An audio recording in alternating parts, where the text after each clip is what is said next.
race fans, Ohsweken Speedway here on G-Force TV as Tiffany Gate Fresh Gourmet brings you Friday night excitement. Greg Kelton, Adam Ross, Clinton Jeffrey bringing you all the action here tonight. First cars on track. It'll be the HRW Automotive Mini Stocks. They'll be here along with the Middleport Mechanical Thunderstocks, the ROC Sportsman, and the Cool Kids Ice and Water Core Pack Merchandising Sprint cars on the card here tonight.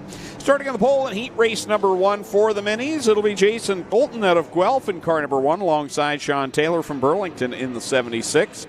The pinball, Mike Giberson lines up in 3rd. He's from Caledonia in the 11. Christopher French starts 4th. He's from Stratford in the 54. Rolling off 5th out of Beamsville, the 27, that's Nico Hansen. And Mike Sarantakos out of Smithville in the 6X. He rolls off 6th. Tim DeBoer from York in car number 9 starts 7th. Clinton Barrick in the 09 from Port Colborne, he starts 8th. Mike Evers from Caledonia in the 265, he starts in the 9th spot. And alongside 10th will be Mason Anderson from St. Catharines in the 4A. Jeff Elslager, he is from Linden in the 11E, and he starts in the 11th spot. Kyle Rothwell is back tonight in the 114 from Welland. He starts 12th. Braden Hughes from Beamsville in the 7B starts 13th. John Jansen's with us tonight in the 66. Sean Jones out of Blenheim in the 327. He starts 15th. And Miranda Weiler out of Simcoe in the 22 starts in the 16th spot. First green flag of the night ready to come out here on JIBS Action Sports. Dave Hunsinger lets the field fly down the front stretch. Very quickly they fan out. Not a good start for Tolton in the 1 machine. A little bit of bumper tag going down through the corner. Sean Taylor going to lead the way down the back straightaway.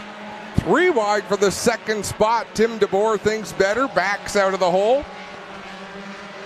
Nico Hansen going to come off of turn number 4 with the 2nd position, but Christopher French working that outside groove. 1 lap on the board. Taylor on the outside, Hansen on the bottom in the 27 as they work down the back stretch another time. Here's Elslager back in that 5th spot, getting a run on the outside of the 9 of Tim DeBoer. I worry about Elslager's fortune tonight, Greg. There's been no delivery of meat to the tower. Well, last week broke the streak. He delivered and did not deliver on the track. So Jeff Elslager has broke that, but nonetheless, he's up there in the 3rd spot, chasing down Taylor and Nico Hansen.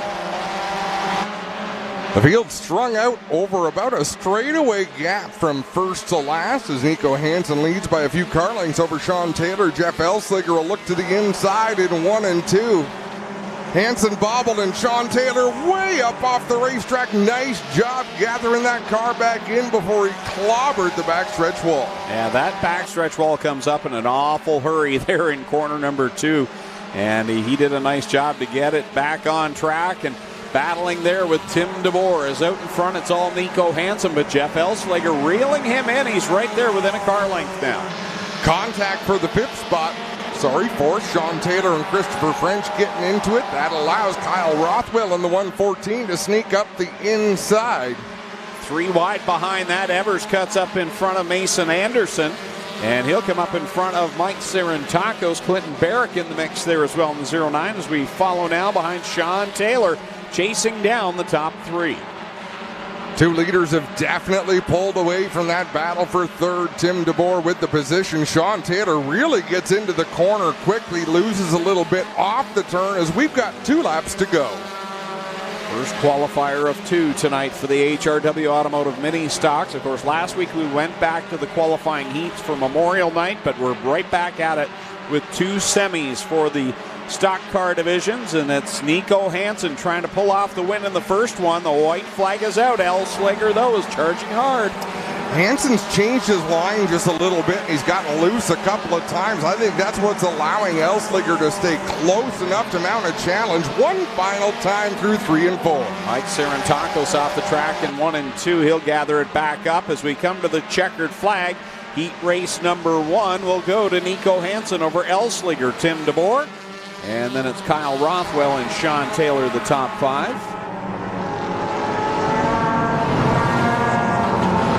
Mike Evers 6th, Christopher French 7th, 8th the line, Clinton Barrick 9th, Mason Anderson 10th will go to John Jansen, 11th Braden Hughes, 12th Jason Tolton, Miranda Weiler 13th. Mike Sarantakos with that problem on the last lap ends up 14th, and Mike Giberson in the 15th position.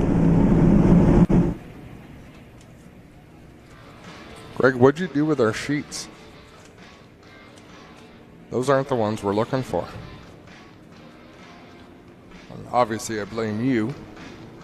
Wow, that's not good. No. All right, qualifier number 2 onto the racetrack for the HRW Automotive Mini Stocks. Graydon Lyon from Cambridge in the 32L. He'll line up on the pole alongside Fabio Oliveri in the number 16. He's from Ancaster, starting second. Starting in third, Kylie Dixon from Brantford in the 9K. Steve Miller of Paris in the 79 starts fourth. John Lubeck out of Port Colborne in the 14L rolls off fifth. Tristan De Silva from Waterdown in the 01 starts sixth. Seventh is Ryan Hiller. He's from New Hamburg in the 21H. Nathan Joyner from Smithville in the 20J starts eighth. Crystal Souls out of Hamilton, the 81D, starts in ninth. 10th is Wade Thorne out of Waterford. He's in the 84 tonight. Ashton Dickey in the 11 from Brantford. In the 1A, starts in the 11th spot. Ken Hare from Niagara Falls in the 5K starts 12th. 13th, Tyler LaFantasy in the 96. He's from Thorold. Matt Young out of Troy in the 14Y. He starts 14th. And Rob Goulding out of Welland in the 71. He'll start in the 15th spot. We've got to wish a happy 15th birthday to Kylie Dixon, the driver of that 9K. And if I'm not mistaken, Greg, she doesn't normally take her starting spot, does she? I believe she normally starts at the back, but she's up there in the third spot here tonight. Gaining more and more confidence every week, so up there in that third spot. As we get ready to come to the green flag in VNR Recycling, heat race number 2 for the HRW Automotive Mini Stocks. Fabio Oliveri with a great launch up the outside, but John Lubeck fired off well on the bottom of the racetrack. Then it's Ryan Hiller and Tristan De Silva. They're going to split Graydon Lyons off of turn number 2, but look at the advantage Fabio Oliveri's got as a couple of them make contact.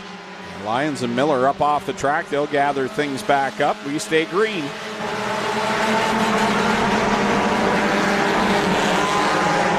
Through turns 1 and 2, 2 wide, 2 deep. A battle for second, a battle for fourth right behind them. Ryan Hiller, our points leader in that 21 machine, to the inside of Tristan De Silva. Right behind them, it's Wade Thorne in the 84. Fabio Oliveri's got the 16 rolling again after a couple of weeks of problems under the hood. He's got it flying again in that 16. Behind him's the battle between De Silva and Hiller. And Wade Thorne driving the 84 tonight. He's right in the thick of this. He'll look to cut down low on both drivers. Now, they had an issue at the end of the night last week in, I believe, the 4 machine. They've got so many cars back there, but the car just wouldn't fire, and they weren't sure what was wrong with it. So I imagine that's why he's driving the 84 this week. As John Lubeck gives a push to Ryan Hiller down into 3, and then he'll drop to the inside off of turn 4. They fan out off the corner. Fast racetrack tonight for the Mini Stocks. Halfway home in this second and final qualifier for the Mini Stock division. Want to give a shout out to Steve Conway, who drives the 88 machine. We've documented all the problems. He had the big fire 1 week ago. Well, this past week, appendicitis, and went under the knife, and I guess last night had to go back to the hospital again. So I hope you're doing well, Steve, that you'll get on the mend and get back to the racetrack. Take your time, listen to the doctors. We'll still be here when you get back. Off of turn 4, Fabio Oliveri built up that early lead, and I don't think he's pulled away very much, but he's kept that cushion, not feeling any challenge from Tristan De Silva or John Lubeck or Ryan Hiller. It is a gaggle, all battling for that second spot. Tyler LaFantasy right in the thick of that. He's the defending champ, now not running full-time this year in the Mini Stocks, just his, I think it's second or third start, and he's right there in the middle of this one, right behind the current point leader, the 21H of Ryan Hiller. The last time through turns 1 and 2, and they are still side by side, about to be 3 wide. Ryan Hiller thinks better of that, drops back into that 4th position. Up in front, Fabio Oliveri going to lead them off of turn 4. He'll win semi number 2 for the Mini Stocks. Who's going to take second? Looked like John Lubeck by a nose over Tristan De Silva, Ryan Hiller, Wade Thorne, Ken Hare, Tyler LaFantasy, Wade Thorne, Ashton Dickey, and Rob Goulding. Wade Thorne driving 2 cars in that heat. That is impressive.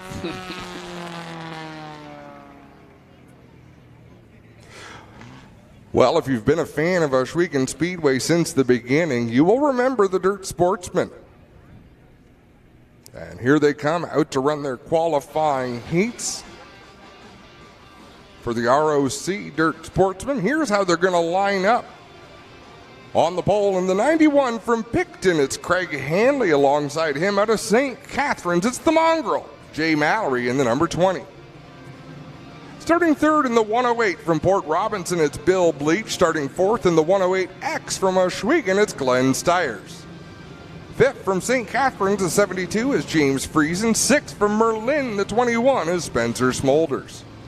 Starting seventh from Port Colborne, the 888 is Graham Toth. And rounding out the field from Stevensville, the 25 is Chris Hawkins.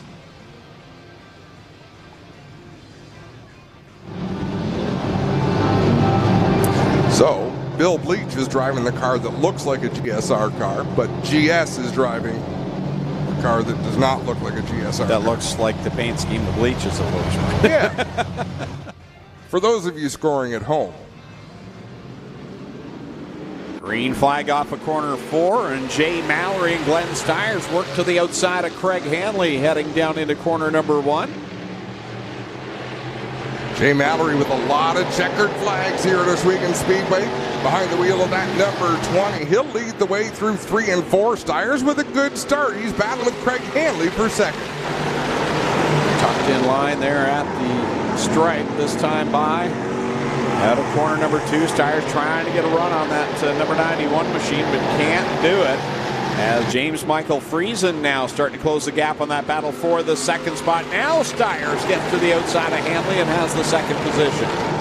They'll work through 1 and 2. Hanley taking the shorter distance around the inside, but Glenn Stiers with a good head of steam as a couple making contact at the tail of the field. That's Graham Toth and Spencer Smolders getting together in turn 2.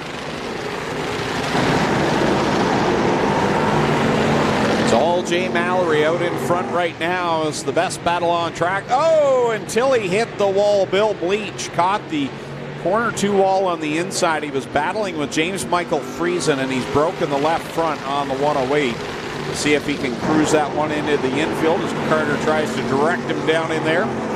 Stay green with Mallory out in front. Disappointing for Bleak. You know he'll want to have a good night with GSR on the quarter panel of that race car. They should be able to make those repairs in time for the feature event. As we've completed 5 laps with Mallory out in front.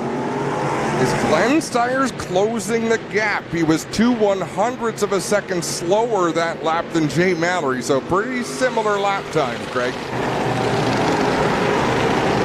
He's right there just under a second off the back end of the Mongrel. Jay Mallory out in front. Stiers then Friesen in the 3rd spot. Hanley shuffled back to 4th now. And then you've got Smolders in the 5th spot. 1 more lap to go. The battle is on for that 3rd spot. James Michael Friesen has it. Craig Hanley right behind him in the 91. Doesn't look like that's going to be contested. Chris Hawkins in that black number 25 trying to mount a challenge on Graham Toth. But the checkers are out for Jay Mallory. Glenn Stiers comes home second. Then it's James Michael Friesen, Craig Hanley, Spencer Smolders, Graham Toth, and Chris Hawkins. Billy Bleach going to drive away with that flat left front. Clinton Jeffrey, correct me if I'm wrong, it looks like he got away with one there. Maybe just a flat tire, maybe a damaged wheel, but when we see the sprint cars do that, they tear the corner off the cars. Yeah, he has squared up that one side of the rim, put a big flat side on it, so that rim will be junk here, but we will have to get this one rolling. Heat race number 2 rolls onto the track, and here's how they're going to line up. One of the hottest drivers in Sportsman racing for the last couple of seasons comes from St. Catharines. He drives the number 7. It's Cody McPherson. On the outside of the front row from St. Catharines, the 68 is Curtis Friesen. Row 2 on the inside, the 5S from Port Colborne is Matt Sharp. Alongside him from Shannonville, the 73J is Jonah Lewis. Starting 5th in the 49, it's Doug Walsh Jr. Starting 6th from Chippewa, the 22 is Terry Smith. 7th from Ridgeway, the 23N is Nathan Peaty. And rounding out the field from Port Colborne, the 7D is Jordan Denabriga.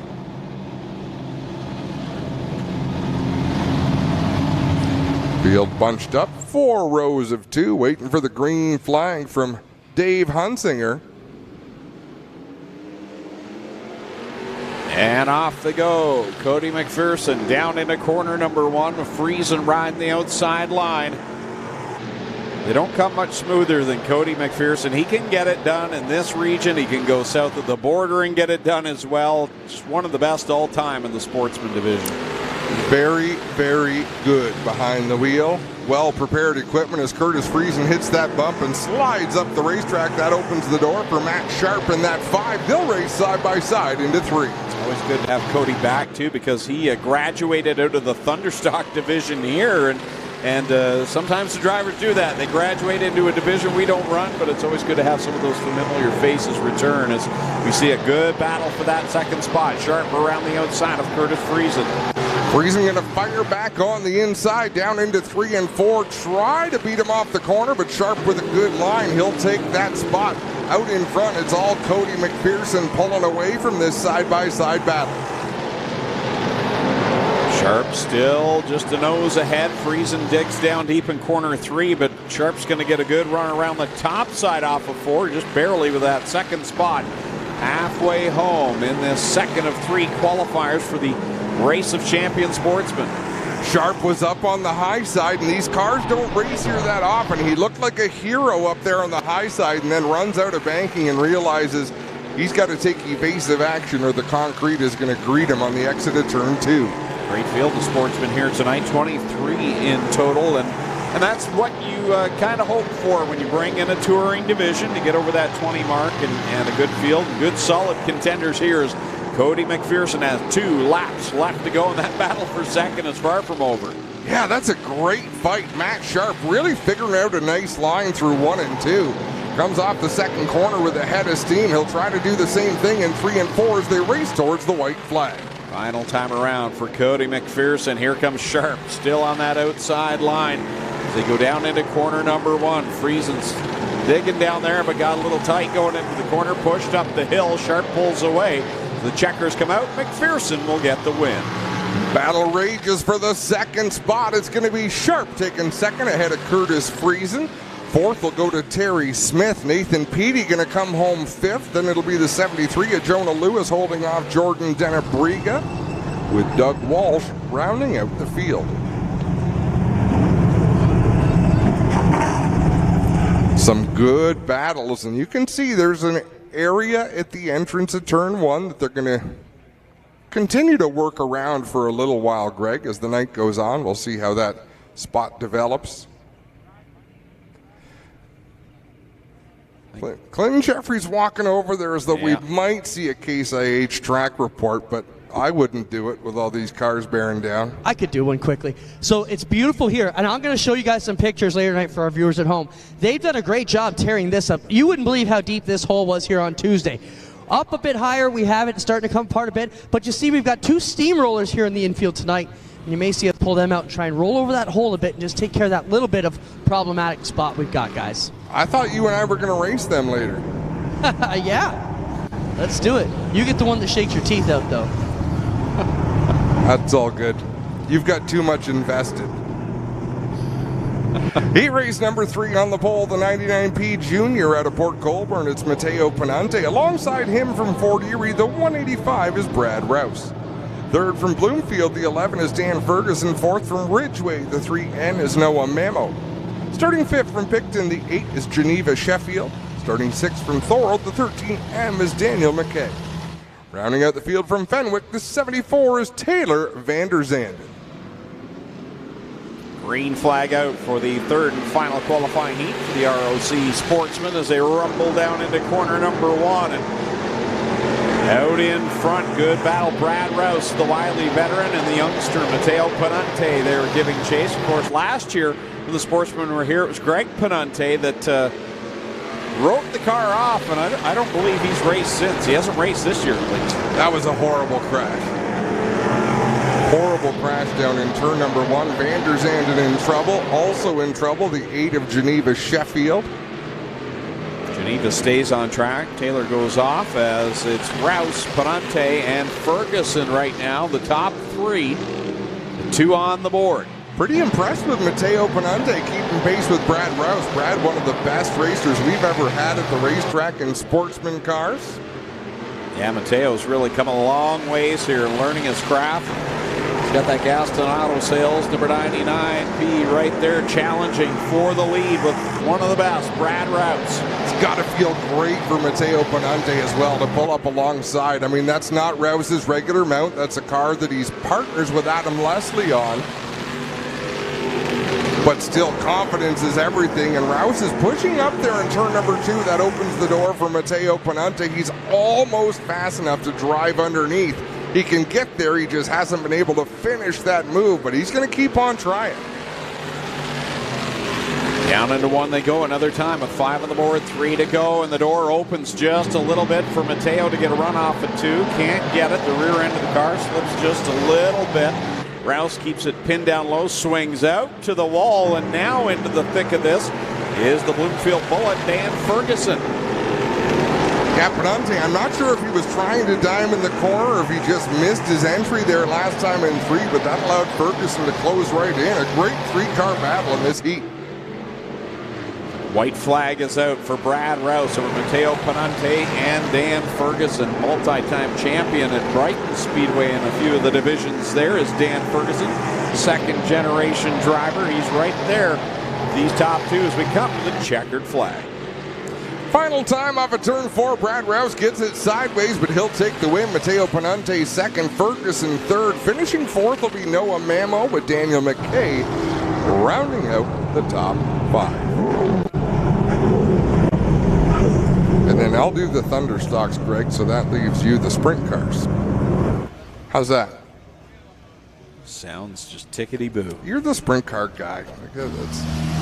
Well, guys, here's your Case IH track report. We've got the steam rolled out here, and you can see it was all starting to chunk up, so they're going to roll this thing back and forth a couple times and try and smooth this hole down and try and save it. So we're going to take about 3 minutes here, pack this one down, guys, and you can see massive high chunk on the outside. Down here, it's starting to come in. Give us a couple minutes, we're going to try and fix this one up. We'll be right back live here on G-Force TV.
Rev up your engines and get ready for some high-octane action. G-Force TV is your one-stop destination for all the best racing action across Ontario. With free live coverage of the ABC Series, Ohsweken Speedway, Southern Ontario Sprints, and much more. You won't miss a single moment of the excitement. Whether you're a die-hard fan or a casual viewer, G-Force TV has everything you need to stay up to date on the latest racing news and events. Head to our website at gforcetv.net and start watching today. Tiffany Gate Fresh Gourmet. Our savory potato sides can be prepared any way you like. Serve warm or chilled, as a main or as a side. Tiffany Gate Fresh Gourmet. Create your way to great taste.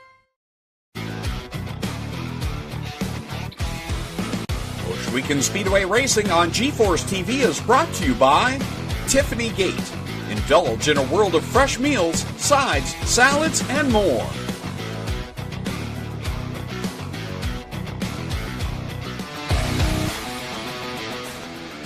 Back live at Ohsweken Speedway for Friday Night Excitement, brought to you by Tiffany Gate Fresh Gourmet. Greg Kellnan, Adam Ross, Clinton Jeffrey ready to go with the first of 2 qualifiers for the Middleport Mechanical Thunderstocks. 16 cars in each of these qualifiers. Here's how they'll line up on the pole of qualifier number 1 from Brantford. The 13 is Casey Huffman.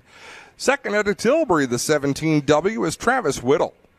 Starting third from Ohsweken, the 93 is Melissa Miller. Starting fourth from Hamilton, the 25 is Ken Sargent. Row 3 on the inside, and the 427 out of Binbrook, it's Smoky Tim Phelan. Alongside him from Guelph, the 79 is Christopher Hale. Starting 7th from Burlington, the 97 is Ron Logie. Starting 8th from Hagersville, the 23 is Trevor DeBoer. Starting 9th from Hagersville, the 8 is Ryan Dinning. Starting 10th from Caledonia, the 55, it's Mikey Bobby, Mike Thorne. 11th from Caister Center, the 41 is Adam Plazik. 12th out of Harley, the 37 is Robert Hoskins. 13th from Victoria. In the 84K, it's the big dog, Ryan Beagle. 14th in the 24 from Ohsweken, it's Cameron Thompson. 15th out of Ohsweken, the 21 is Blake Bombury Sr., and 16th from London, the 76 is Jamie Googe. Gonna wish a happy birthday to Larry Googe. Jamie and Tommy's dad celebrated yesterday. Happy birthday, Larry.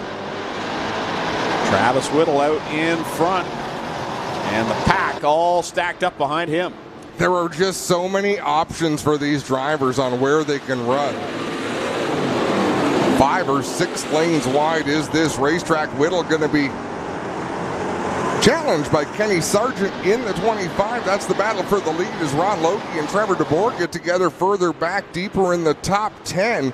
They're both able to carry on, but that's a heated battle for, whoa, trouble. Tim Phelan goes around. He got involved with Adam Plazik in the 41. Now he's pointing the wrong way in turn 4. You see Smokey across. Was that there last week? I didn't notice. I don't know if that was there or not. I knew he was having some decals made. We stay green, and out in front, it's all Ken Sargent over Whittle and Christopher Hale. Hale's really kind of getting back up to where we expect him to be. He's in the conversation now with the leaders that had a bit of a struggle, I would say, to start the year. I mean, Chris Hale standards. No, for sure, as Adam Plazik heads off the racetrack in turn number 2. He almost went in the pool house, I think. It is a warm night. Beautiful night for a dip. I'm with one.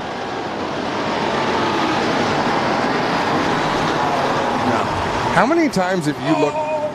Oh, big collision in 3 and 4. Sorry to stop you there, Adam, but I'm sure something unintelligent was coming out. Coincidence of coincidences, you are correct. So Whittle, Mike Thorne, and Melissa Miller all jammed up there in that one. There's at least one radiator punched out of one of those cars. I believe it is Mike Thorne's 55, but it doesn't make sense where the water's coming out on the screen here. I think there's a couple of radiators punched. As we look at this replay, Whittle loops it. Mike Thorne actually did Chris Hale a favor. Mike Thorne got in there and hit Chris Hale, but he hit him in such a way that it sort of allowed him to miss that wreck. Ryan Beagle almost involved. He caught a little bit of the action, but he got himself stopped. Man, that was a hard hit for Mike. He just slid right in there full speed. And yeah, he boots Hale out of the way. Clint's on the scene. I'm laughing at Jack for sliding down in everybody's rad juice, and I nearly went down myself. Tough break here. Melissa Miller out of the car as a whole bunch of rad probs down here. Mike Thorne's got fluid out of his car. The only car we don't know the rad situation on is this Travis Whittle machine. So I don't see a lot of fluid out from underneath him. He might be able to continue, but the Melissa Miller and Thorne cars have a lot of damage here, guys. Hey, Clint, have a look at the right front fender of Travis Whittle. Is that a cob of corn doing squats? It's like a cob of corn with machine guns firing back at you. Oh, okay. All right, and there we go. There we go. Wow. That's an angry cob of corn. I always figured corn to be happy. I don't know why. I just don't. So what I was going to say that was unintelligent before, how many times have you glanced up and thought there was debris flying because you saw the drone go by? Oh, yeah. Oh, we're about to get it. No, it's just Abby. Just Abby. Abby's the star of the show. Let's be honest. 100%. I got to give kudos to young Jack here because he just slid down the banking, landed up on his butt and his knees, but the camera did not touch the ground at all. Attaboy. So I said, good job. That's a rite of passage being out here. Travis Whittle. Jackie, turn around and look at Travis here. Travis, what a job you've been doing out in this car. Let me get my camera guy here. What a job you're doing out in this car. You got to be pretty happy with your progress, man. First off, how old are you, kid? I am 15 years old, and yeah, we've been doing great. We've had some struggles. We've struggled in B-mains. We've just been struggling. We struggled last Saturday. We got in an accident, and this will add to it. But I mean, we can't complain. We've had a good car. Leading a couple of laps makes me happy. We know we have a car. We just got to get there. Good job, Travis. Get back in there. I think that with all the cars here, this 17W may be the best chance to continue on tonight, guys. And what more can you say about this young kid? Poise good. His dad, Jay, super proud of him, and he's done a great job. Been a great addition from the West here and comes down weekly to race with us from Woodstock now. Yeah, that's not too bad, that haul from Woodstock, because we've seen a couple of replays, and boy, Mike Thorne's car, it hit hard. We saw Mike out there surveying the damage.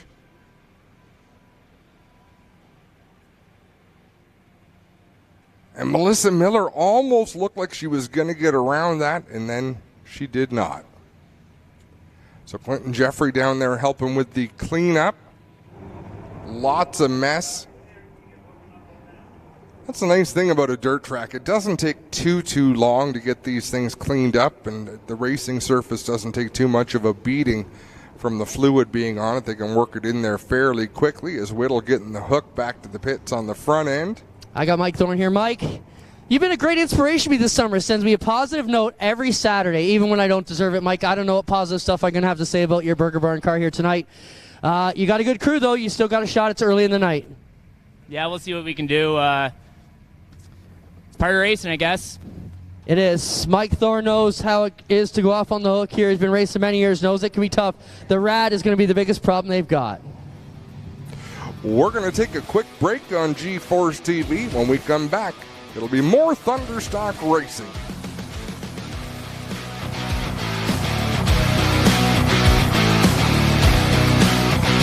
Early man discovered fire, but Quick perfected fire. Quick is the only fire starter that guarantees to start your campfire, wood stove, or fireplace without the need for kindling or paper. Find your nearest Quick retailer at quickquick.com. Tiffany Gate Fresh Gourmet. Our savory pasticides can be prepared any way you like. Serve warm or chilled, as a main or as a side. Tiffany Gate Fresh Gourmet. Create your way to great taste. Lockhart's Odyssey is BRP's newest marine dealer for the legendary Alumacraft fishing boats, the luxurious Manitous, and the affordable Sea-Doo Switch pontoons. Come aboard our new outdoor showroom, located here in Cortland at Lockhart's Odyssey, your BRP superstore.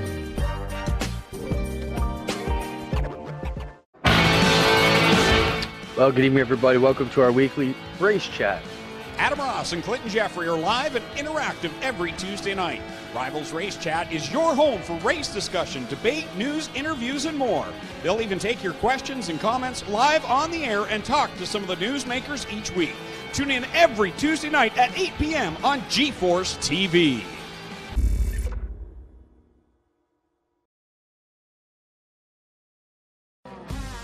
The NASCAR Pinty Series returns to the Big O for not one, but two action-packed nights of NASCAR on the dirt. Ohsweken Speedway hosts the Freshstone Dirt Classic on Monday, August 14th, and the Pinty's 100 Tuesday, August 15th.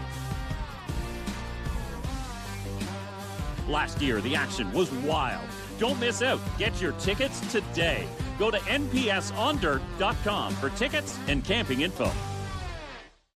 Ohsweken Speedway Racing on G-Force TV is brought to you by Pinty's, making great food fun, and by Quick, the world's best fire starter.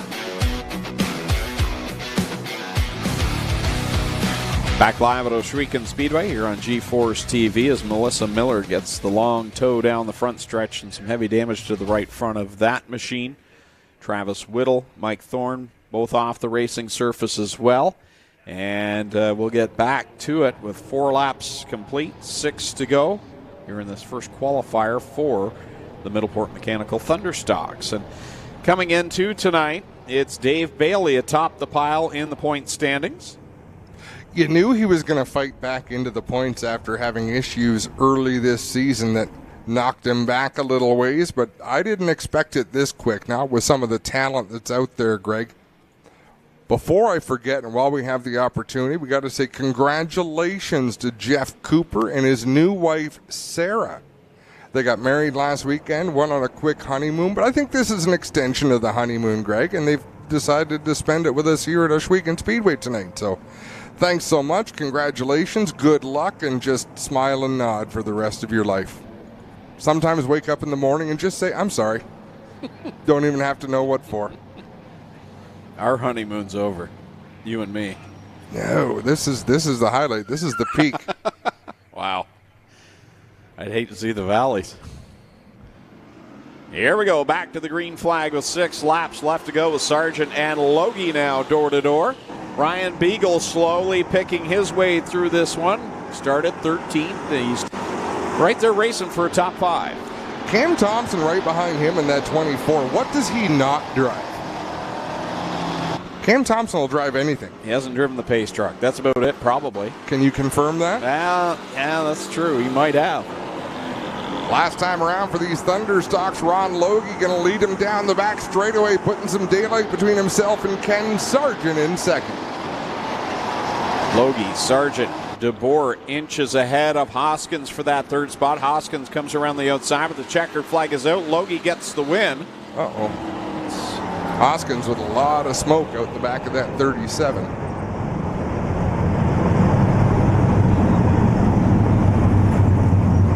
All right, so they've... Well, I think Doug made the executive decision to cut that a little bit short. They were short on cars. Everyone's going to race tonight at, well, maybe 32 cars. I don't know what they'll do with that, but those decisions are made well above our pay grade.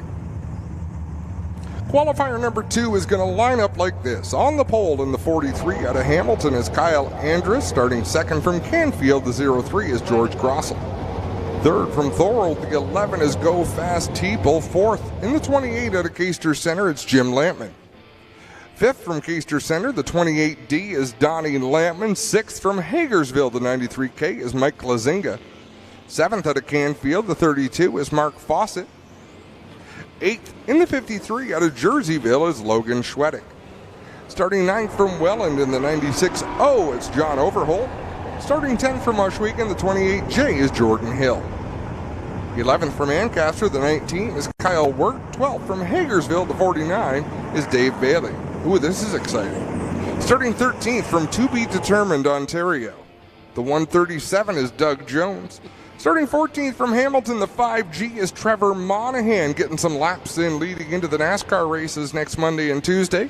15th out of Hamilton, the 62 is Brian Passetti, and rounding out the field, 16th from Chatham, the 327 is Sean Jones. Green flag goes up in the air, and already Go Fast People looking low on Kyle Andrus. They got together down in 4, and he gets bottlenecked up there as the outside line goes by. Schwedick and Klazinga. Here comes Donnie Lampman. Now Teeple down to the inside of Andrus again. That still doesn't work. No kidding. That's a couple of bold moves there on that opening lap for Go Fast Teeple. Not really panning out. Mike Klazinga up into the 2nd spot behind Jim Lampman. Logan Schwedick 3rd, then they're 3 wide for 4th. Donnie Lampman, all sorts of speed tonight in that 28D. He's had some issues over the last couple of weeks, but out there running strong in that 4th spot behind Logan Schwedick and Dave Bailey already up to the 5th spot.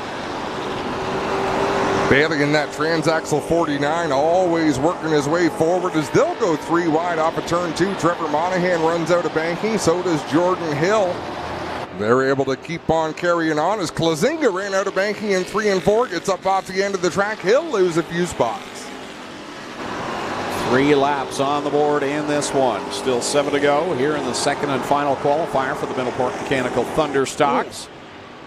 Trevor Monahan just creamed Andrus going into turn number 1. Kyle Andrus had slowed dramatically in the turn, and Trevor Monahan was heading into the corner with a big head of steam. You would have thought there for a moment that drone cam was a roof cam on Donnie Lampman's car. He was almost parked right on it. What a shot to see what it's like out on this racetrack aboard these cars out in front. It's all Jim Lampman right now as Dave Bailey looks for the second spot on Logan Schwetting. Side by side they race off of turn 2. Bailey with that 49 car nice and straight. Logan Schwetting had the 53 a little bit sideways. That slowed him down. He'll lose that second spot. Trying to fight back on the exit of turn number 4 is Schwetting, and he's still got Mike Plazinga right behind him. 4 laps left to go here in this qualifier for the Thunderstocks. 360 sprint cars still to come with their 3 qualifying heats. As the leader, Jim Lampman, lots of speed tonight in that 28 machine. He is checked out as Dave Bailey's got a long way to catch him. Nobody to play with for Jim Lampman. He is well out in front. Although just ahead of him, you've got Trevor Monahan in the 5 battling with Blake Bomberry. No, who is in that 24? 21. That's why it's not a 24. Sort of talked myself into a corner. Yeah, Blake Bomberry Sr., but I would have swore I introduced him in the first heat, not the second. That's why I had a moment there, Greg. Here they come to the white flag, this time off of corner number 4. Dave Bailey is chopped into that lead. Does he have time here to grab the heat race win as they go down to 1 and 2? Problem for Passetti out down the back straightaway in that black 62. Will get the car back up to speed and drive under the white flag. Dave Bailey for the final time through 3 and 4. Some of the slower traffic maybe concerning him a little bit behind Jim Lampman. I don't think he lifted in his pursuit, but things got pretty busy down there. Jim Lampman going to take the win. Dave Bailey to come home in second. Third good run for Mike Plazinga in that heat. Mark Fawcett fourth in the 32. Rounding out the top 5, the 28D is Donnie Lampman.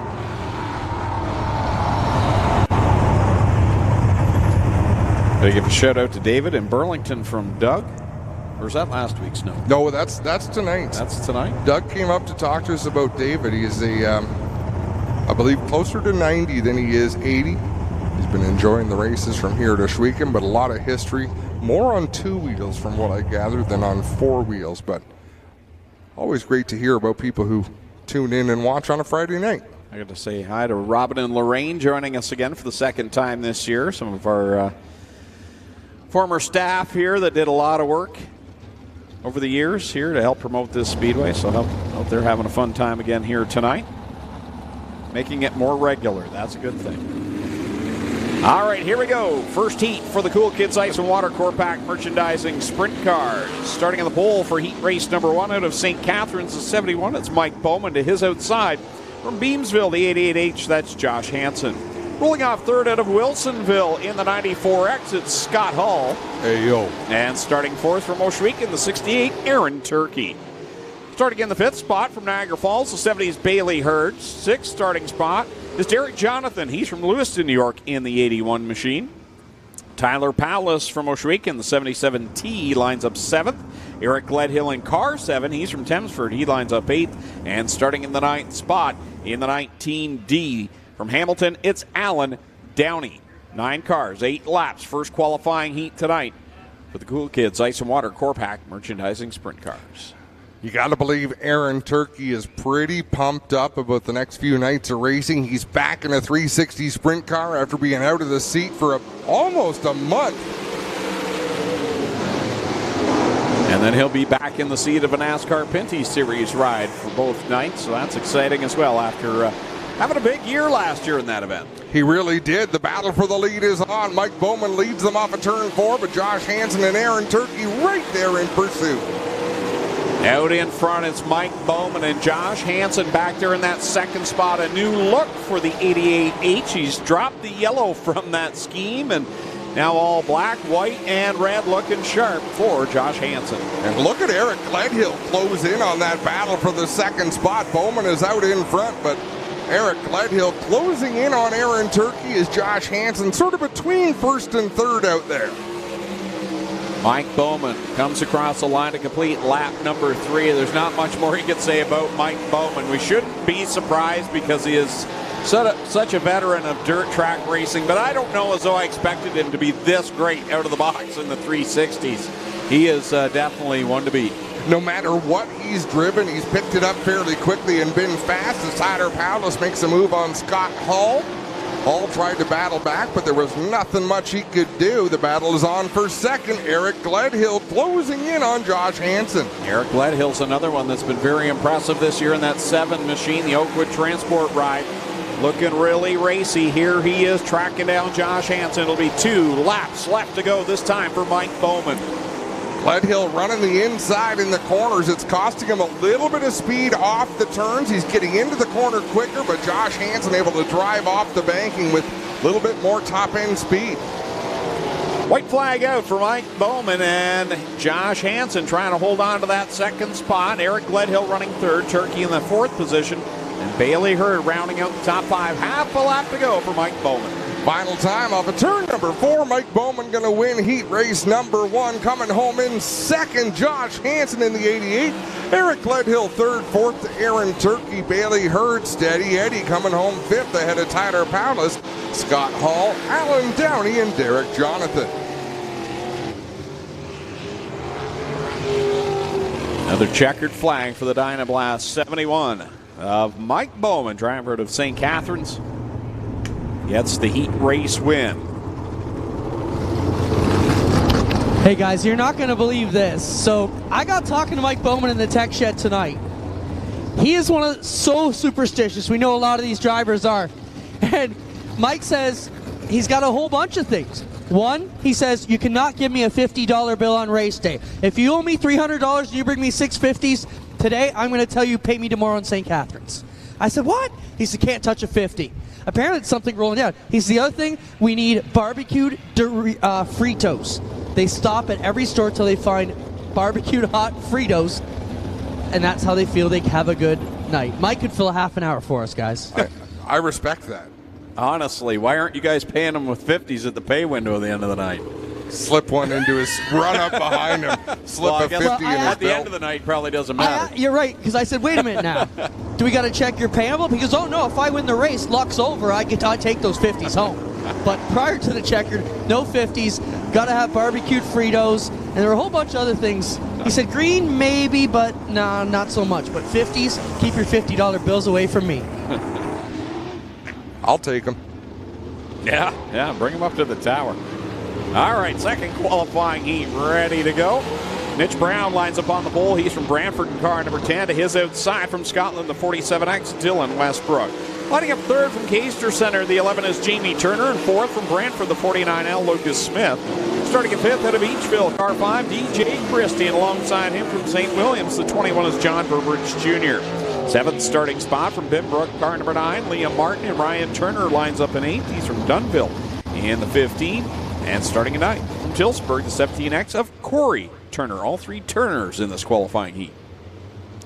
Coming off of turn number 4, green flag in the air, and they're off in heat race number 2. A couple of hot shoes out in front. Mitch Brown with Dylan Westbrook on the high side. Westbrook will lead him down the backstretch. This is a whale of a heat race. Not that any of them are bad, and not that the whole field is not capable of being competitive, but boy, oh boy, you got champions, multi-time race winners in this impressive qualifying heat. I'll tell you, watching John Burbridge battle to the outside of DJ Christie shows you just how tough it is in this 360 division. Staying well ahead right now of Liam Martin, Ryan Turner, Jamie and Corey Turner. So good run for Burbridge in that 21 as it's all Dylan Westbrook out in front. Over downtown, Mitch Brown. Ooh, Burbridge sent it down into turn 3, got the car sideways, so that got a little awkward for him. He's able to get the thing back underneath him and carry on.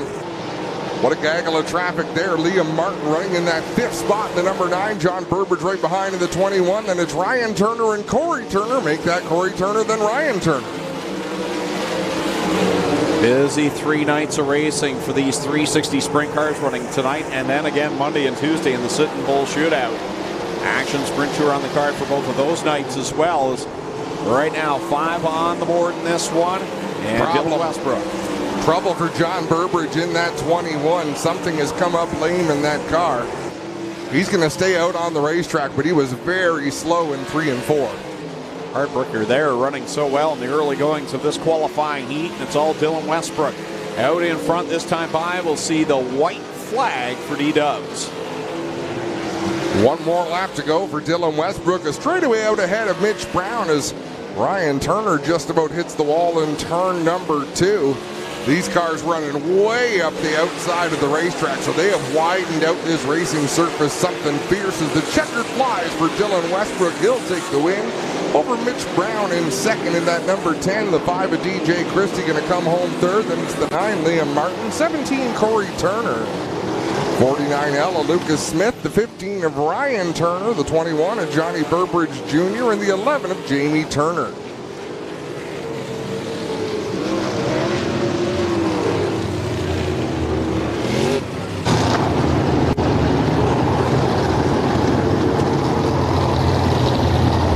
So 2 qualifiers in the books and 1 to go, and that will conclude our qualifying heats for the evening. Still some B-mains to come as well.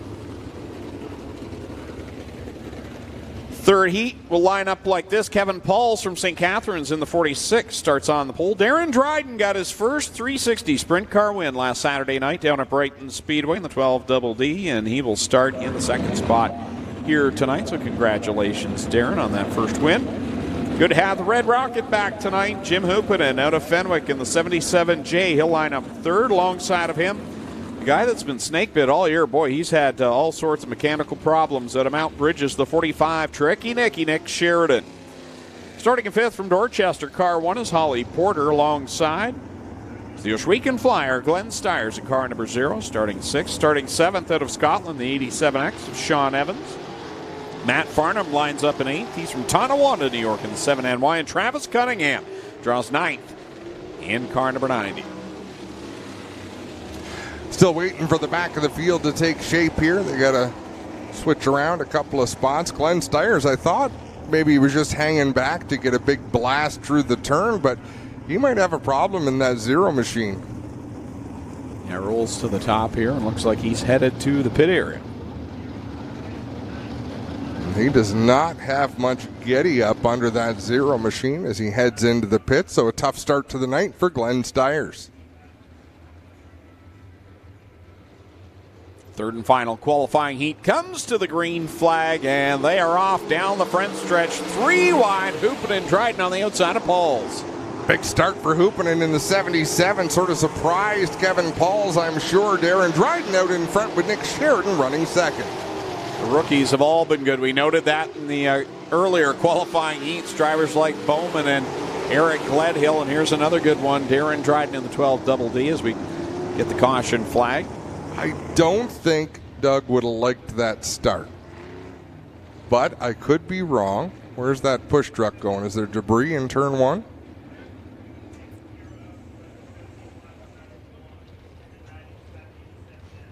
We'll have a look at the replay of this start. Watch the jump Hoopanen gets.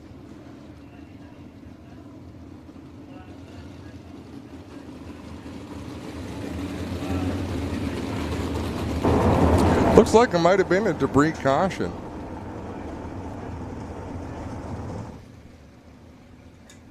Because everyone's staying in the positions they were scored at the end of lap number 1.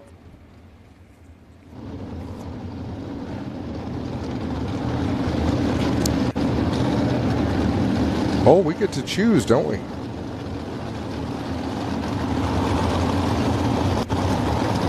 It is time to choose. The choose cone has been put out. I thought we decided Clinton was going to wear a choose cone costume. He did on Halloween night. Oh, that was a banana. Oh.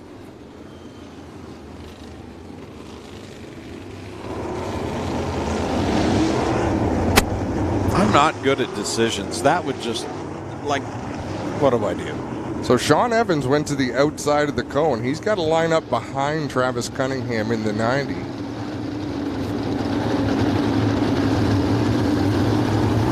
We'll head back to the green flag. Darren Dryden in the 12 double D. Nick Sheridan in the black and red 45 on the high side. Back into the green of the Cargoese restart zone. One on the board. And still 7 laps left to go. Here comes Sheridan trying to track down Darren Dryden for the lead. Man, Sean Evans carried some speed off of turn number 2. He's still passing cars out there. He'll work up to the 4th position. Remember, he started dead last.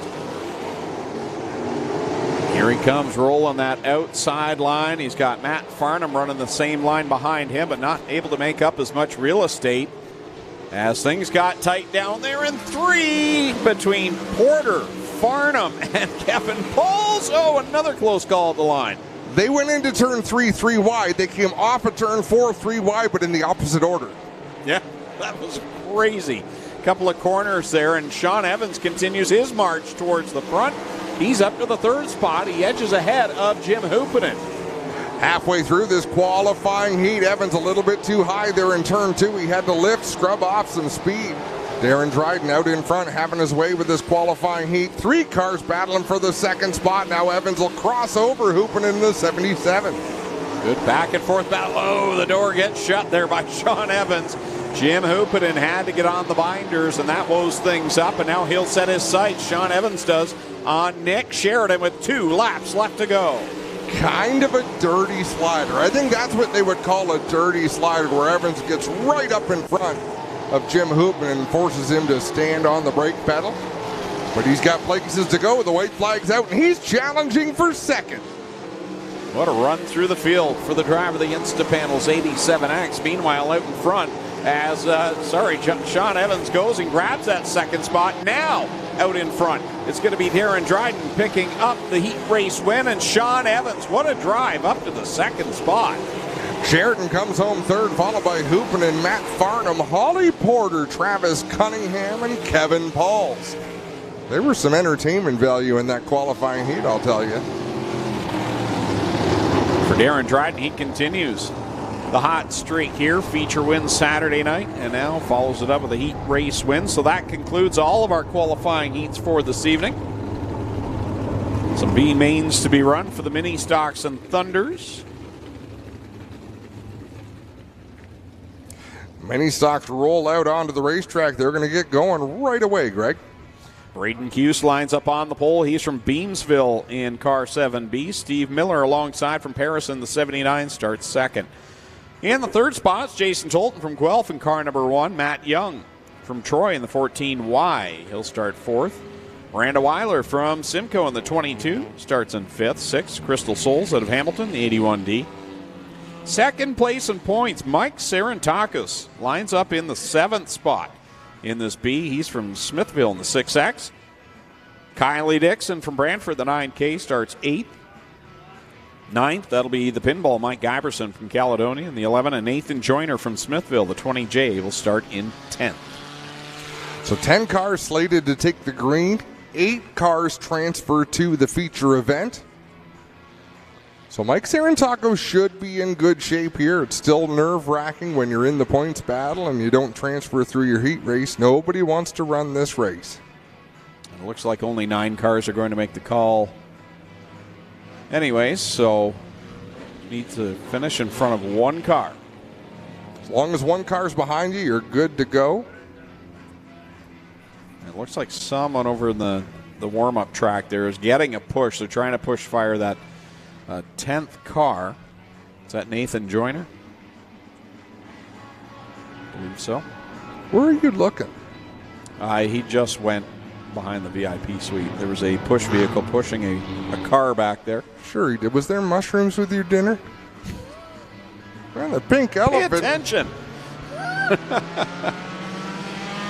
B-main underway with 6 laps to settle it, and 8 of these 9 cars will make it to the big dance tonight. Kylie Dixon down into turn number 1, rubbing a little bit with Matt Young there in the 14. That's all part of it. Welcome to the dance, Kylie. You know, it's all part of the thing. You got to get used to driving in hard to the Wow, I thought Steve Miller was going to have contact there, but close call. Sorry, Adam, I keep cutting you off tonight. You can't park there. Well, you can, but... So Steve Miller now shuffles his way out of a transfer spot. This time out will be 2 complete and 4 to go in the HRW Automotive Mini Stock B-main. Steve Miller going to have to paddle as fast as he can. He's a little bit faster than Crystal Sewells in that 81D, but he's got a long way to go. It's all Jason Tolton out front over Braden Hughes in the 7B. Miranda Weiler having a great run right now in that 3rd spot at the cross flags, looking racy in that 22 machine. Sarantakos working up to that 4th position now. And how about Kylie Dixon hanging there in the top 5 as well? Doing a great job. Yeah. 15 years old tomorrow. That changes a person, Greg. I don't even remember 15. 2 to go. Well, you've got 8 kids, so you'll be able to experience it time after time after time. Tolton down the backstretch. This time by, he'll see the white flag. Tell you, Miranda Weiler's getting a little bit familiar with that turn 2 wall. The line she's taken through 1 and 2 winds up a little bit high on the racetrack. You don't want to be messing around up there. That concrete hurts. The white flag flies for Jason Tolton in that number 1. You look at Miranda up the racetrack. As long as you're pointed down the hill as you get towards turn number 2. All good. Checkers out. And it's going to be Jason Tolton picking up the win over Braden Hughes. And at the line, Weiler will get the 3rd spot over Sarantakos. And it's Dixon, Matt Young, Mike Giberson, Crystal Sewells, and Steve Miller will not make tonight's main event. Great drive for Kylie Dixon out there. Crystal Sewells in the 81. You know, a couple of drivers that you build confidence every time. Up next is the Thunderstocks. The Middleport Mechanical Thunderstocks as they roll in over turn number 3. On the pole is scheduled to be the 17W out of Tilbury of Travis Whittle. Scheduled to start 2nd in the 137 is Doug Jones. 3rd out of Guelph, the 79 is Chris Hale. 4th from Ohsweken, the 28J is Jordan Hill. 5th from Ohsweken is scheduled to be the 93 of Melissa Miller. 6th from Hamilton, the 62 is Brian Passetti. 7th from Caledonia, the 55 is Mike Thorne. 8th from Hamilton, the 5G is Trevor Monahan. 9th from Keister Center, the 41 is Adam Plazik. 10th from Ohsweken, the 21 is Blake Bombury Sr. 11th from Hamilton, the 43 is Kyle Andrus. 12th from Chatham, the 327 is Sean Jones. What a job by the Thorne crew. The Burger Barn Racing team has got that car back out there. Well, Mike already took a lot of the body work off. Yeah, that's true. It's an open concept car now. But yeah, great job. There would have been plenty to get secured onto the car. Burger Barn 55 doesn't look quite as good as it did at the start of the night, but as long as it still turns and when he hits the gas, it goes forward, he's in a good spot. Not sure what happened there at the start. Christopher Hale was supposed to be in the 3rd starting spot, but lined up behind Mike Thorne in about the 5th position, I think, is where he was. And still running mid-pack in the 79.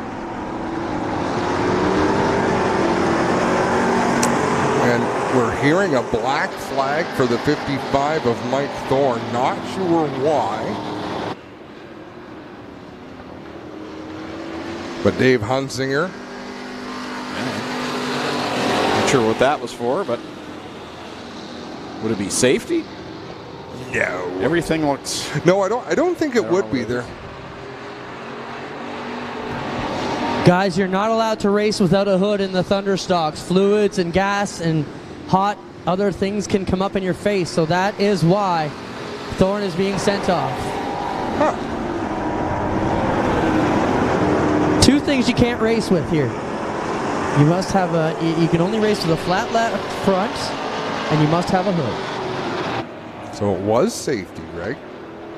What if all the other body panels are gone as long as you have the hood? As long as you have the hood. I was thinking of Foghorn Leghorn. One feather. Got my hood.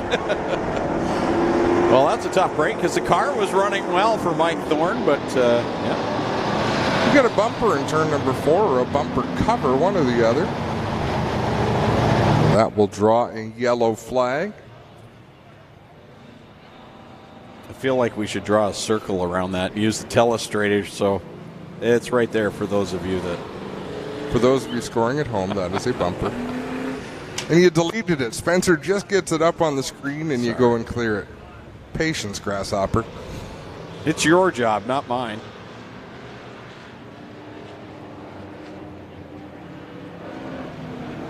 A little bit of contact with Fawcett and Jordan Hill. Even though that's not Fawcett. That's not Fawcett. What are you talking about, Greg? Sean Jones. It's Doug Jones. Doug Jones is in the 137. Isn't that the 327 of Sean Jones? Well, it's the transponder of the 137 of Doug Jones. Depends. We've got 2 screens and a window. What do you want to watch? Well, Mike Thorne's back. And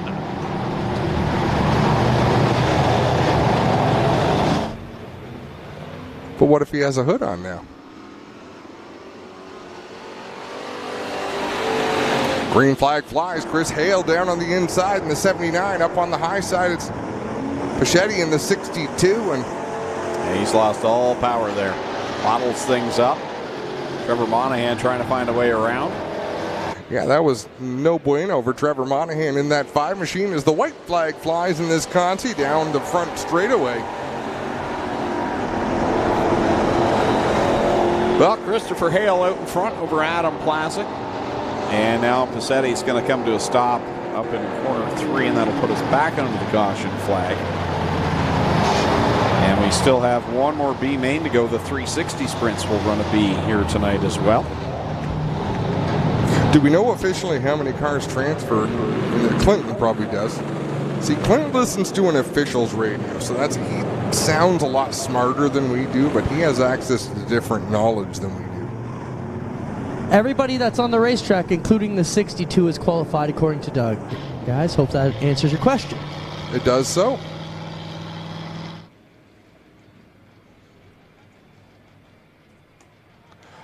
Hopefully Pachetti and that crew can sort things out and make the repairs they need to.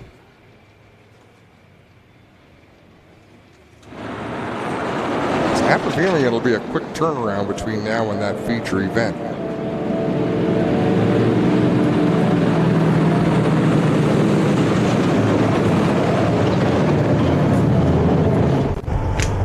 All right, 1 to go, they say.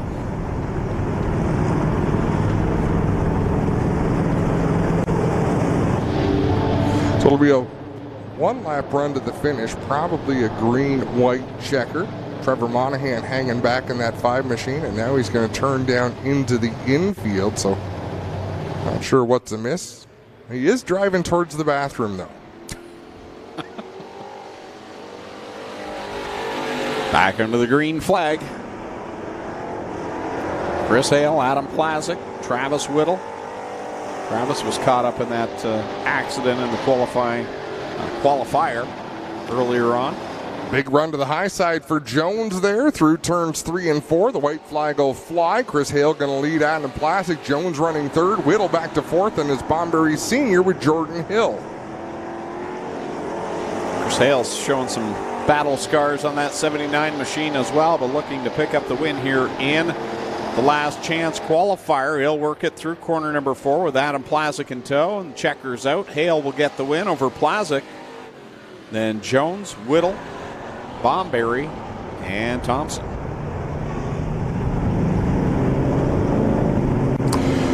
So they are calling for the 360 B-main out on the track, and there are a couple of cars back there on the warm-up track, but this is a very quick turnaround for these drivers, so not much time to do a lot of adjusting as we look at Trevor Monahan's 5G. Down on the infield, he's pulled the steering wheel off. He's getting some of the gear off down there.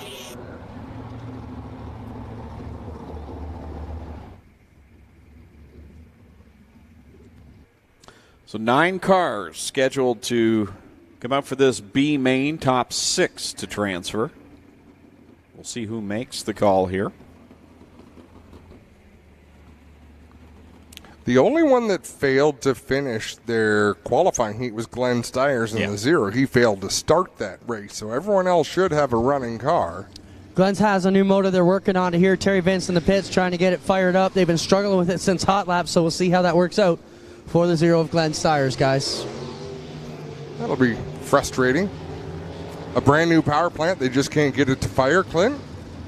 I don't know. They've been struggling with it around the throttle linkage earlier today when I was over there. Not sure what the situation is now, but I did see them thrashing on it after it didn't run good in the qualifier. All right, well, the starting lineup that's scheduled here, starting on the pole from Wilsonville, the 94X. That's Scott Hall on the pole. Hey, yo. And Ryan Turner to the outside from Dunville in car number 15. Travis Cunningham from Grimsby in the 90 starts third. Alan Downey from Hamilton, the 19D, starts fourth. John Burbridge Jr. from St. Williams in the 21 starts fifth. Kevin Pauls out of St. Catharines, the 46, lines up in sixth. Seventh belongs to Derek Jonathan. He's from Lewiston, New York in the 81. Jamie Turner from Caister Center in the 11 to go off in the 8th spot. Glenn Stiers, the Ohsweken Flyer, starting in 9th in car 0, but so far only 4. Now there's that Stiers car. There's a couple. No, Derek Jonathan is coming to the track, and is that Alan Downey?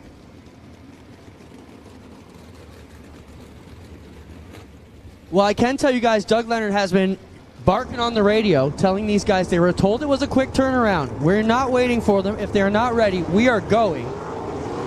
We are in full hustle mode here to try and get the night completed, so we'll see what happens here. So there's 6 cars on the track, 1 more coming right now, but actually the car that got pushed off turned left. Keep going around the warm-up track.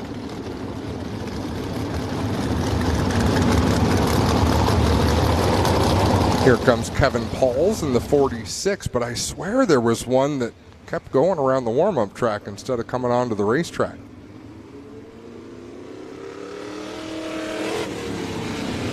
I think it's fair that Doug's given them a couple extra pace laps here to get some of the stragglers closed in. Jamie Turner, one of the drivers, missing. Glenn Stiers, obviously. We've got a viewer saying, why does the one guy keep saying AO? Just to make Greg happy. It's the one thing I do on a Friday night. Because that was Scott Hall, a.k.a. Razor Ramon. Hey, yo. And it makes Greg smile. It does. Everything I say on a Friday night irritates Greg Calvin, except that. Well, second place that I liked as well was when Cole McDonald would come, of course. E-I-E-I-O. I mean, that just fell out of my mouth. So we've got a few cars stopped around the racetrack, and I'm not sure what the deal is there. Alan Downey up in turn 2, Scott Hall down in turn 4, and then someone else just behind Scott Hall. Or just ahead of Scott Hall. I can't tell which. Travis Cunningham there.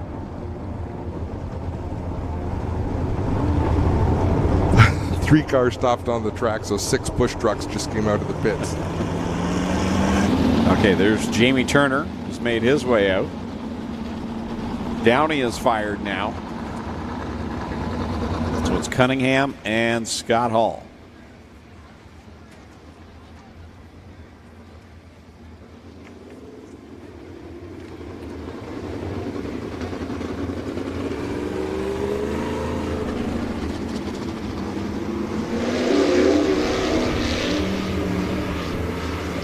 Fair bit of conversation going down there with Travis Cunningham.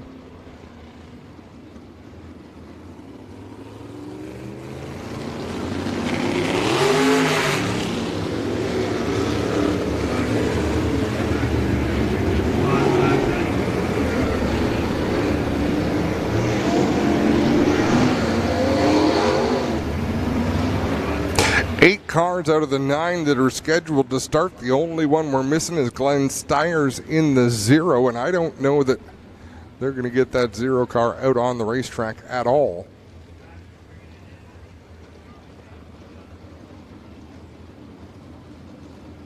I believe Travis Cunningham is just waiting for the field to go on by. The white flag being displayed, so we'll set them loose off of turn 4. 12 laps the distance in these B features. 6 to transfer of the 8. All in Turner. Cunningham, Downey. Burbridge, Pauls, Jonathan, and Turner. Ryan Turner on the outside of that front row, and unfamiliar territory for him in this B-main in the Nitro 54. Howie's Bins number 15. Green flag goes in the air, and he'll rocket off into corner number 1. Good clean start. Scott Hull hangs on to that second spot with Alan Downey charging right behind him. Travis Cunningham will drive it deep into turn 3 in that 90 machine, but out in front it's all Ryan Turner. Turner leading. Hull holding down a solid second spot right now. Plenty of speed in that 94X machine. 2 cars in this race will not qualify for the A-mains. That battle at the back of the field is very important. Up in front, Ryan Turner leading the way. He is safe, so is Scott Hull, so is Alan Downey, so is Travis Cunningham. But these 4 at the back, the 11 of Turner, the 46 of Pauls, the 21 of Burbridge, and the 81 of Jonathan in a battle to qualify. Jamie Turner just trying to get away, like, get me away from this 3-car battle. I don't want to be a part of that. Derek Jonathan has to get by Kevin Pauls to get himself in, and it's looking like it may come down to the last lap with these 3. It sure looks that way. Remember, 12 laps, it's a long way out here. Jonathan up to the high side, John Burbridge down low in the 21. Kevin Pauls not getting away from these 2. I'll tell you what, Scott Hull is greatly impressing me right here. He is keeping pace with one of the absolute best here at Ohsweken Speedway, Ryan Turner. Looking on the scoring monitor, he was faster that lap than the 15 of Ryan Turner, so great job by Scott Hull out there. Travis Cunningham staying about 10 car lengths behind Alan Downey. Jamie Turner is driven away from that battle for 6. Now Kevin Pauls on the inside of Derek Jonathan. They'll race side by side to the midway point. Jonathan burns it off of corner number 4 and lets Burbridge go by as well, so he'll have to gather things back up in that 81 machine. Out in front, 7 laps on the board for Ryan Turner, 5 to go. Still the battle to watch is at the back of this field. Derek Jonathan, after losing that position, has fallen back a few car lengths. John Burbridge right up on the tail tank of the 46 of Kevin Pauls. Speak of the devil, here comes Derek Jonathan right back into the mix. Fantastic battle for 6th. Leader bearing down on this battle for position, and I don't know as though he's going to know what he's getting himself into here, as it is going to be 3 to go this time for Ryan Turner, and that battle continues to be the one to watch. Kevin Pauls has the spot. Here comes John Burbridge Jr. Burbridge right around the inside. Derek Jonathan buzzing the top of the track, and Kevin Pauls sort of taking a safe line, not all the way on the bottom, but definitely closer to the inside than the outside, but keeping a safe distance from the concrete wall. This time by it'll be the white flag for leader as Derek Jonathan slows down the backstretch. So now it's a 2-car fight for 1 position. Burbridge doing everything he can to get around Pauls. Caution out. Yellow flag for Derek Jonathan. I think that's a big break for Kevin Pauls in that 46. It'll be a 2-lap dash to the finish, but just having a nose to tail. Oh, it won't be nose to tail. It'll be a double file restart, won't it, for 360s? I like where your head's at, Chris Dauber. You're talking about Scott Hull. Is he on the razor's edge? Nice. Who doesn't love a good pun? Clint? Checking up what's up here. Looks like he's going to need a hook on the Derek Jonathan 81. I don't think he's got any input to the steering wheel. When he turns the wheel, nothing is connected on the front end, and that's why we're going to put him on the hook. Well, that's got to be a little unnerving. Trevor Monahan, give the crowd a wave. Had to wait for a couple of races, but they'll get him back to the pits. Monahan will be wheeling the 4 machine on Monday and Tuesday night in the NASCAR Pinty Series, owned by Rob McConnell.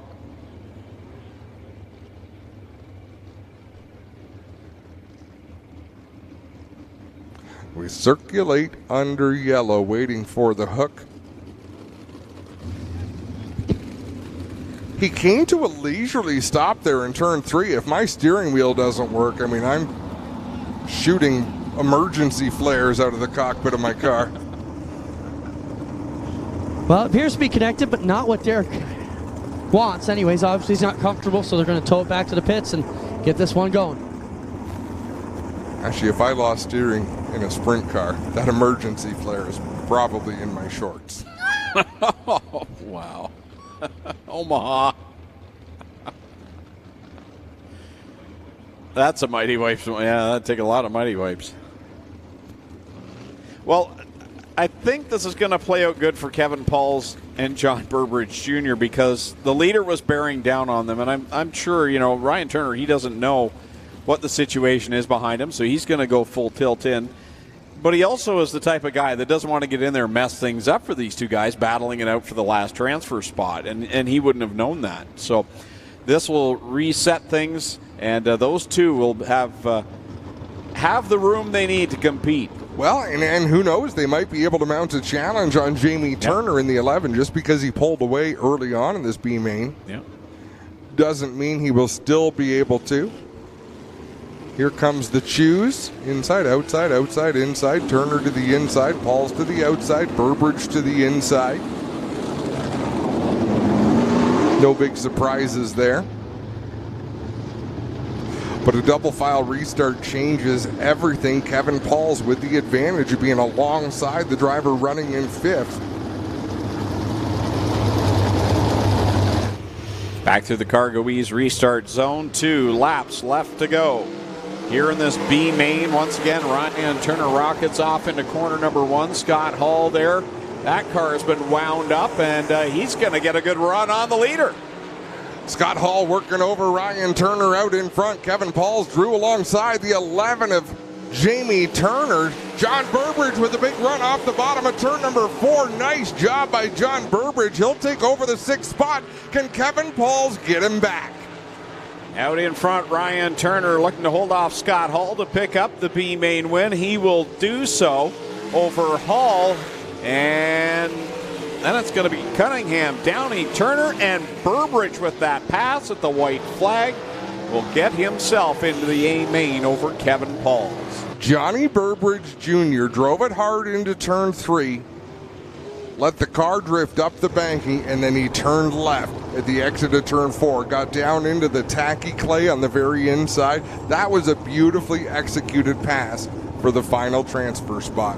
And I don't even know, Clinton Jeffrey, what would that be worth? I'm not sure if not qualifying in the B pays anything, and I'm not sure what minimum in the A-main would be. But that's it's $250 to start the A1, 100 to tow in. So that was a $150 pass. Yes. All right, HRW Automotive Mini Stocks rolling out onto the Speedway for their what I believe will be 15-lap feature event. This is 30 on the scorecard, but Race Monitor says 15. All right, so Sean Taylor, nonetheless, starts on the pole. He's from Burlington, the 76. Fabio Oliveri out of Ancaster in the 16 starts second. Nico Hansen from Beamsville in the 27 will start third, and John Lubick will line up fourth. He's out of Port Colborne in the 14L. Tristan De Silva in the 01. He's from Waterdown and starts in the 5th spot. Alongside him, Tim DeBoer out of York in car number 9. Starting in 7th, point leader out of New Hamburg, the 21H of Ryan Hiller, and starting the outside, Wade Thorne in the 84. He's from Waterford. 9th starting spot is Jeff Elslager from Linden in the 11E.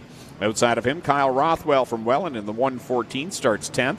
Mike Evers out of Caledonia, he'll start in the 11th spot in the 265. Ken Hare out of Niagara Falls in the 5K, he'll start 12th. 13th starting spot goes to Christopher French from Stratford in the 54. And Tyler LaFantasy out of Thorold starts to his outside in the 96 machine in 14th. 15th from Port Colborne in the 09 is Clinton Barrick. Ashton Dickey in the 1A from Brantford lines up 16th. 17th out of St. Catharines, the 4A is Mason Anderson. 18th starting spot from Welland, the 71 of Rob Goulding. 19th is John Jansen in the 66. And Graydon Lyons out of Cambridge in the 32L lines up 20th. 21st out of Guelph, car number 1 is Jason Tolton. 22nd, Braden Cuse out of Beamsville in the 7B. Miranda Weiler from Simcoe in the 22 lines up 23rd, and 24th starting spot from Smithville, the 6X, Mike Serentakis. Starting in the 25th spot, it's Kylie Dixon from Brantford, the 9K, 26th. Matt Young out of Troy in the 14Y. Mike Guybertson from Caledonia in the 11th, start 27th, and Crystal Souls out of Hamilton, the 81D. Starts in the 28th spot. 28 cars, 15 laps of distance. We'll do the fan appreciation draw at the first break here as we get ready for the first feature of the night. It's the HRW Automotive Mini Stocks. I'll pass it over here, Adam and Clint, if you can grab this feature. No problem. 28 cars to do battle. Sean Taylor on the inside of row number 1. Fabio Oliveri. We are not used to seeing that 16 start at the front of the field on a handicap show, but that's what it is tonight, and the green flag flies. Fabio hasn't had the luck he wanted the last little bit, but he's rolling good tonight. Up on that outside line, going to try and battle the 76 down the back straightaway for the lead into turn number 3.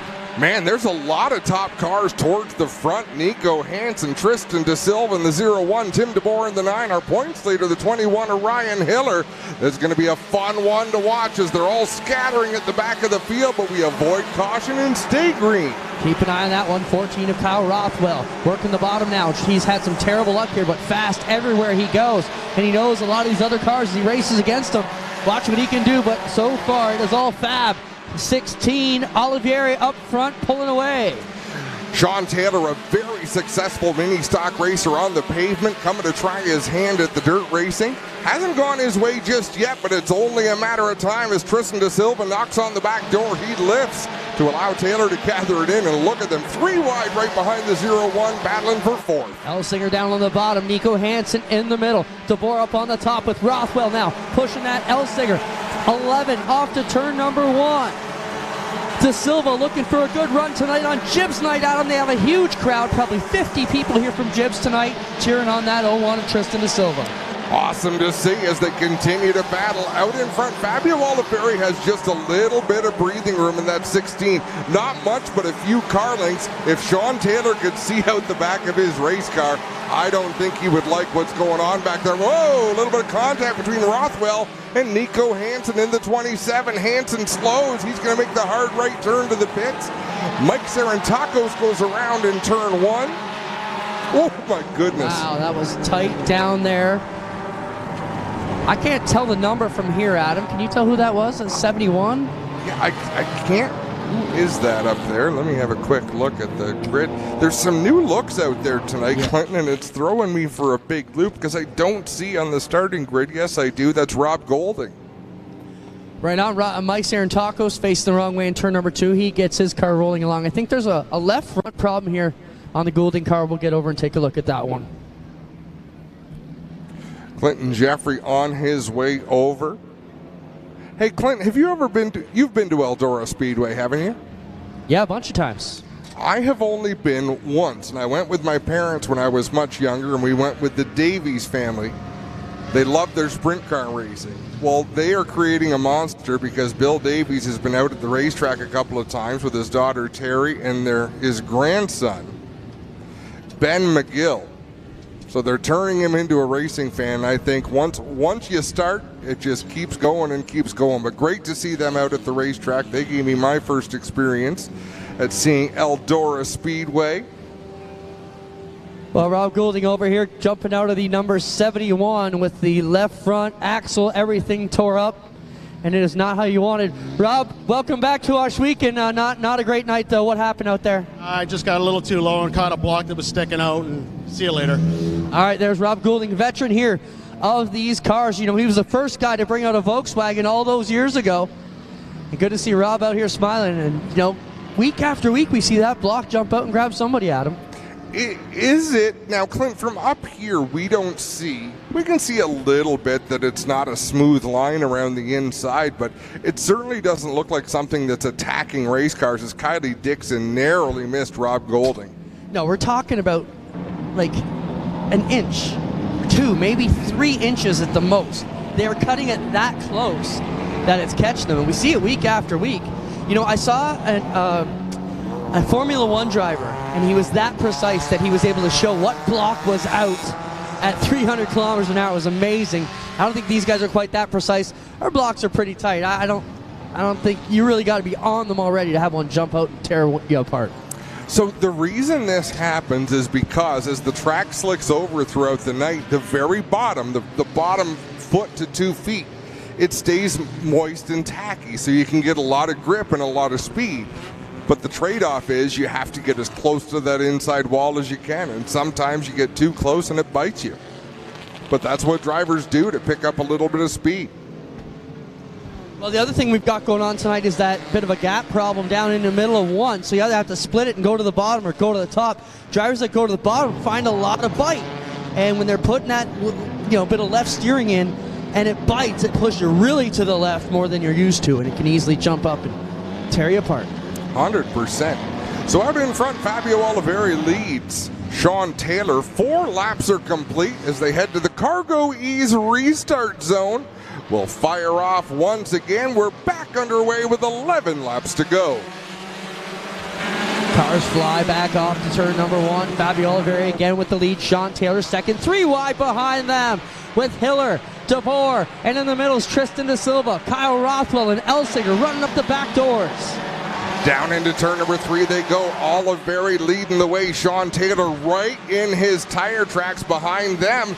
Tristan Da Silva again able to get the advantage up to third, but Tim DeBoer looking pretty racy in that number 9, and Rothwell, he's cleared the way. He's up into the top 5. Rothwell working that inside line, has got now under DeBoer, works the inside of the Da Silva machine, working on third spot now as he drifts up into the middle of the track, but it's all Fabio Oliveri after 6 so far. Problems for Kylie Dixon on the top of 2. She's deciding pits, no, pits, no, pits, no. Sean Taylor got a little squirrely in turn 2 as well as Kylie Dixon comes down in front of the pack. They're all able to avoid, but look at this group battling for the second spot. Kyle Rothwell on the inside, working on Sean Taylor as Jeff Elsinger goes for a long spin.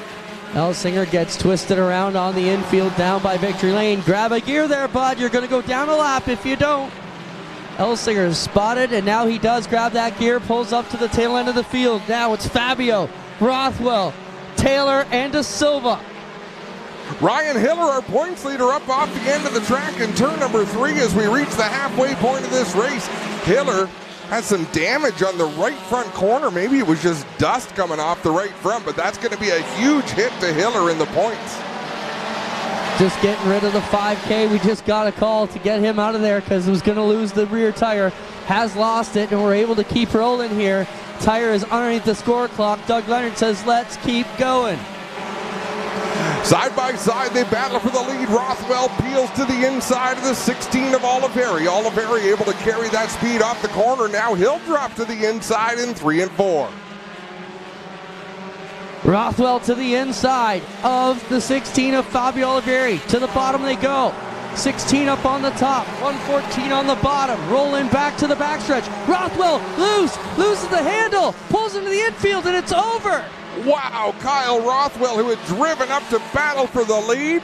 He'll have to watch the end of this race. Now Sean Taylor all sorts of sideways off of turn number 4. Fabio Oliveri with a big gap between first and second now. Big lead for Fabio Oliveri over the Sean Taylor 76. 3.5 to go for the 16 cars. He takes it off to turn number 3 with a big margin out front. Kylie Dixon back on the track in that 9K. Ashton Dickey, he's looking to get a spot on the concrete as he's done so many times this year. Into turn 2. 16 of Oliveri up on the top. Taylor a long way back. 2 to go for the 16 here as he works his way off of turn number 4. Sean Taylor lifted behind Crystal Sewells. That allows Ashton Dickey and Tristan Da Silva to close in. 2 laps to go. We've got a great 3-car battle for second. It is all the 16 up front. Coming for the white flag next time by, but 3 cars together for position number 2. Taylor, Da Silva, and the 1A of Dickey. One more lap for Fabio Oliveri. He's just got to turn a clean lap. Who's going to finish second? They work around the outside of Mike Guyverson. Sean Taylor hanging on to the spot for now, Clint. Oliveri onto the back straightaway. Has had terrible luck Gone through a handful of motors already this year. Looks like he's going to get it done. 2 more turns to go. Bring him home, Adam. Off of turn number 4, Fabio Oliveri sees the checkered flag in the air. He'll take the win. Second going to go to Sean Taylor. Third to Ashton Dickey. De Silva comes home fourth with Tim DeBoer rounding out the top 5. What a disappointment for Tristan De Silva. You know he wanted to be on the podium tonight on JIBS night. We are going to head to Quick Victory Lane. No, we're not. We're going to call to Sportsman and keep it rolling here. We need to keep going. We're going to keep it rolling. Sportsman on the track next. But Adam, I think we should take a quick break here on G-Force TV, and we'll come right back with the Sportsman feature coming right up. Get ready to experience the NASCAR Pinty Series Power Hour. Join your host and wingman, Cam K, every Monday night at 7 p.m. on G-Force TV for an hour of non-stop excitement and in-depth analysis of the hottest racing series around. From the latest race highlights to expert analysis and insider commentary, you'll get an exclusive look at everything you need to know about the NASCAR Pinty Series. Tune in for the NASCAR Pinty Series Power Hour, the ultimate destination for race fans everywhere.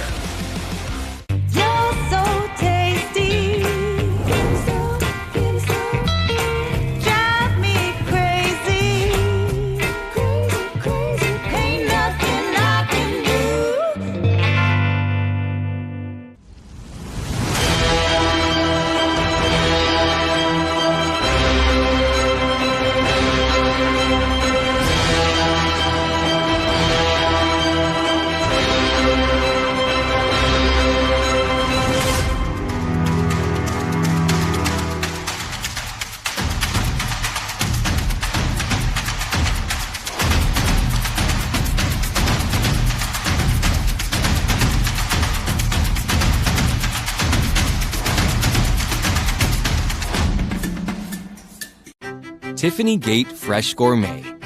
Our savory potato sides can be prepared any way you like. Serve warm or chilled, as a main or as a side. Tiffany Gate Fresh Gourmet. Create your way to great taste. Back live at Ohsweken Speedway for Friday Night Excitement. Presented by Tiffany Gate Fresh Gourmet here in JIBS Action Sport Night. Race of Champions Sportsman on the racetrack for their feature. Adam Ross with the starting lineup. On the pole out of St. Catharines in the 7, it's Cody McPherson. Alongside him from St. Catharines, the 68 is Curtis Friesen. Starting third from Port Colborne, the 99P Junior is Mateo Panante. Alongside him from Ohsweken, the 108X is Glenn Stiers. Fifth from Port Colborne, the 5S is Matt Sharp. Sixth from St. Catharines, the 20 is Jay Mallory. Seventh out of St. Catharines, the 72 is James Friesen. Eighth from Fort Erie, the 185 is Brad Rouse. Ninth from Bloomfield, the 11 is Dan Ferguson. 10th from Picton, the 91 is Craig Hanley. 11th out of Chippewa, the 22 is Terry Smith. Noah Mamo drives the 3N. Starting 13th at Spencer Smolders in the 21. The 23N is Nathan Peaty. 13M is Daniel McKay. Graham Toth in the 888. Jonah Lewis in the 73J. Geneva Sheffield in the 8. The 25 is Chris Hawkins. The 7D is Jordan Denabriga. The 74 is Taylor Vanderzanden. Billy Bleach in the 108. And Doug Walsh in the 49. Ready to rock and roll with the ROC Sportsman as they go down the back stretch the first time. Curtis Friesen giving chase. Trouble into 3. Oh, big time there. Big stack into turn 3. The drivers did a pretty good job of avoiding that. You got a car sideways in front of the groove, in front of the field in one of the fastest points of the racetrack. Cars went sliding this way and that. Jack is on the scene. Clinton is down there. Vanderzanden is involved. Doug Walsh is in it. The 888 of Graham Toth. And look at that, Vanderzanden, the left side of that car caved in. Now, in a modified, you sit dead center in that race car, but that bodywork is bent in almost to where the driver sits, Clint. Well, Taylor Vanderzanden out of the car, unhappy. As you can imagine, the shock tower tore off. Got all kinds of problems here. And this is the big thing right here. As Brandon's pulling up, that's your shock suspension right there, all off, and this should be right here like a post on this side, but it's not going to work out. So Here, Jack, shoot this. So this is broken right off here. This is your shock tower is broken off. It should look like this. Tore apart there, and obviously all kinds of body damage here on this Mace Race 74 car for Taylor Vanderzeen. And a third-generation driver, Adam. You know, his grandfather was 75 years old. Hurricane Harry racing mod stocks with us in the early days. Good to see Taylor out under his own power. You know, a lot of that damage is cosmetic. Obviously, the shock tower is a problem, as Clint pointed out. Got to say hello to Jim Swing watching down in Cape Breton tonight. Jim, what are you doing traveling during racing season? You know you're supposed to be at Ohsweken every Friday. Taylor, you okay? That's what we need to know. Car looks pretty rough, but are you all right? Yeah, I'm fine. It's just devastating. You know, we had troubles with fuel pressure during time trials and heats there. We finally got it going. I felt I had something for him, and lap 1, here we are. Yeah, it is what it is. That's racing, right? There you have it, third-generation driver Taylor Vanderzeen, and guys, not happy the way his night went, but they'll get this one fixed up. He is 100% right, Clinton. That indeed is racing. Not a lot you can do, and quite often the problems you run into in this sport, you know, someone else creates a problem or has a problem, and sometimes there's victims of that circumstance.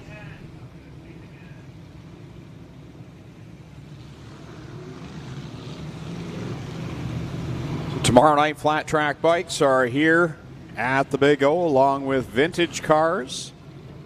And for that, everything takes place pit side, grandstands and everything. This side, the grandstands, I would imagine you'd be able to sit on this side. I'm not sure how that works, but everything else takes place on the back stretch. And then on Sunday, the micro sprints, the second annual Northern Micro Sprint Nationals, starting at 5 o'clock with racing on Sunday afternoon. And then Monday and Tuesday starting at 7 o'clock. That's when opening ceremonies are for each night. It's the Freshstone Dirt Classic on Monday night for the NASCAR Pinty's Series, followed by the Pinty's 100 on Tuesday night. Full field of 24 cars expected for both nights in the NASCAR Pinty's Series, and a star-studded lineup, Greg. And good to see that Stuart Friesen is back this year and have another crack at Trayton Lapsevich. And I saw Race Rivals the night he was on and said, well, we'll see how it plays out this year. It might not be as nice. We'll see. But nonetheless. Kenny Schrader's going to be out. I'm excited to see David Hebert. Yeah, when I heard that he was joining as well, I thought, oh, that's another cool name to see amongst those driving. Of course, Aaron Turkey back again. I've heard possibly Dave Bailey back again. And it looks, rumor mill had it there was going to be a dirt race in Quebec this year with the NASCAR Pinty Series. It might happen next year. If there is, there's not enough race cars for all the Quebec drivers that are going to want to get involved in that. And, of course, the other news is Jessica Friesen, Zemken, is going to be here to race both nights in the sprint cars as well. So that's big news. Jessica Zemken has won some races here at Ohsweken. Jessica Friesen has not. That is true. She is a former Nationals winner. So that would be great to see her come back and get a big checkered flag again. Brad Rouse with a good run there through turn number 2. He looks to split the gap going into 3. Curtis Friesen will close the door on the 185 of Rouse. That'll allow Glenn Stiers in the 108 to get a better run down into 1. Matteo Panante all night has been impressive. Ran second in his qualifying heat, running second right now, holding off Brad Rouse, Glenn Stiers, Curtis Friesen as they roll across the flag stand on lap number 3 of this one. Jay Mallory trying to work his way through traffic in that GSR, Ohsweken Speedway number 20. He's got James Michael Friesen right behind him. Now he's got James Michael Friesen right beside him as they race into 3. Jay Mallory rolling through the through the middle. It's 4 wide behind him. Things got tight as a couple of the county boys there got together with Craig Hanley and Dan Ferguson. Sharp in the thick of that as well. That got real snug coming off the corners. Cody McPherson out in front, driving away. We got a battle for second as Brad Rouse swings to the outside of Matteo Panante. He'll drive down through 1 and 2 on the high side still. Panante able to fend him off. All Cody McPherson walking away right now with this one, but Brad Rouse, if he could get by Matteo Panante, he does. And now he'll begin to set his sights on the leader. Noah Mamo and Matt Sharp just about destroyed the turn 3 wall on the inside that last time by. Mamo had the tires locked up and was right sideways going into the corner. Leader, Cody McPherson, beginning to see the back end of the field as he will have to start working through traffic. Brad Rouse trying to catch him and cut that gap right now. It's 3.022 seconds. We'll see if that changes at all this time by the flag. Yeah, 2.937. So Brad Rouse cutting in by 0.3 of a second that lap. Keep in mind, this is a 30-lap race, so there's still 21 laps to go. Cody McPherson leading the way, getting into lap traffic, so if there's a yellow, it'll bunch things up again, but you can see the effect these cars are having on the racing surface. It is slick, it is wide, it's going to be harder and harder to find bite as the race goes on. Brad Rouse definitely catching the leader as Cody had a hard time getting by some of this traffic as the caution flag now comes out. As Smolders goes around in the 21 and puts us under the yellow flag on lap number 10 with 20 to go. So the fun part about this yellow is the field was getting itself sorted out. You know, the faster cars were working through traffic. Now we're going to bunch them all up together. You know, it stands to reason Cody McPherson is the fastest car here or thereabout, but there's other drivers that can reel off some laps about the same speed, and now those other drivers are going to line up real close. The likes of Brad Rouse, James Michael Friesen, Jay Mallory, and then you've got wild cards and Matteo Panante and Glenn Stiers up there as well. Yeah, Glenn's looking racy in that 108X. Dan Ferguson right there as well, hanging with the leaders.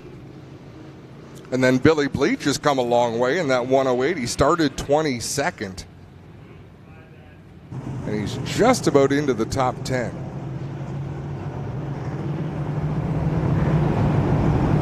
So he's passed a good 10 cars so far in this race. And boy, Matt Sharp got crossed up on the backstretch. And he was right sideways. And Noah Mamo, you don't often see a Sportsman car have to slam on the brakes like you did. I don't know why, but slammed on the brakes, locked him up, and just narrowly avoided Sharp and the end of that wall on the inside of turn 3. Well, let's do a quick wick, fire it up as we come back to the green flag. The ROC Sportsman come back to life.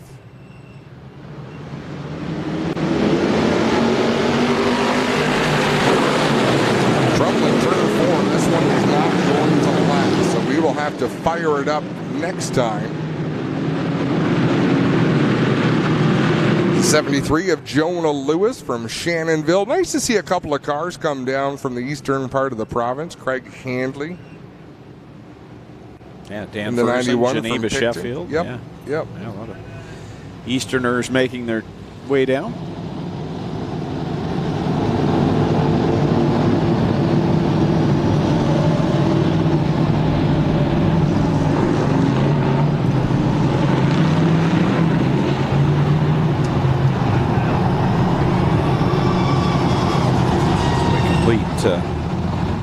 Reshuffle there, re-stack them up, and try it again with 10 on the board and 20 to go, and trying to get Jonah Lewis there off the wall. Then Doug's trying to jockey the lineup around. Looks like they want Sharp ahead of Noah Mamo. The Cargo Ease restart zone took a hit there. One pylon. Got a pylon down.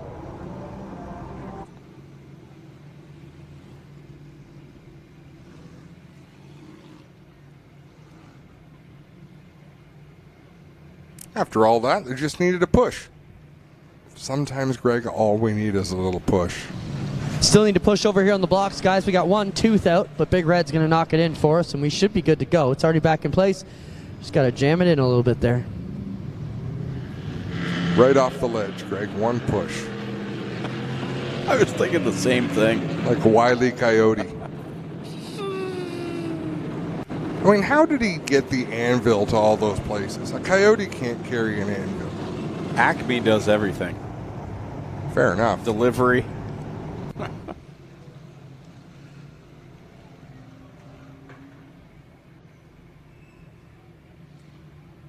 Look at that. We've got this down to a science. The tow truck crew also does dental work on Monday.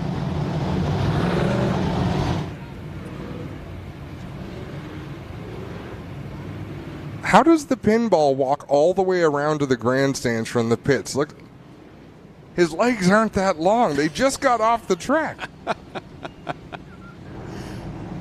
But it never fails. He makes it around to the front stretch to watch the end of the program with the family. He just did the pinball shuffle. All right, let's try it again. A quick fired up sights and sounds of the Race of Champions Sportsman as they come back to life through the Cargo Ease restart zone.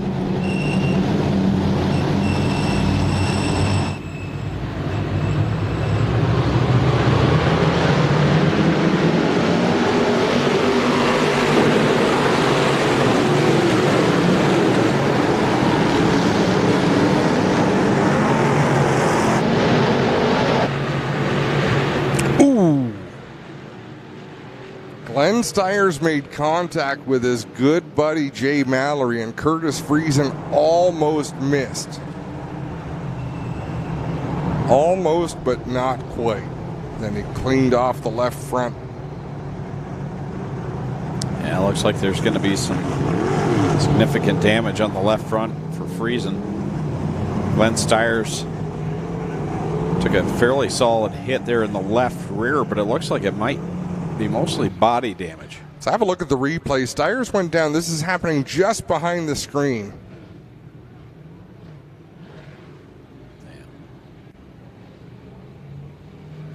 Bummer for Curtis Friesen. And Stiers went down into the corner, and the front end pushed up the racetrack. Some contact with the 20, and Mallory spun the 108 around real quick, but heavy damage on the left front corner. Curtis Friesen's number 68. What I would call a budget racer from down St. Catharines, and that thing is mangled.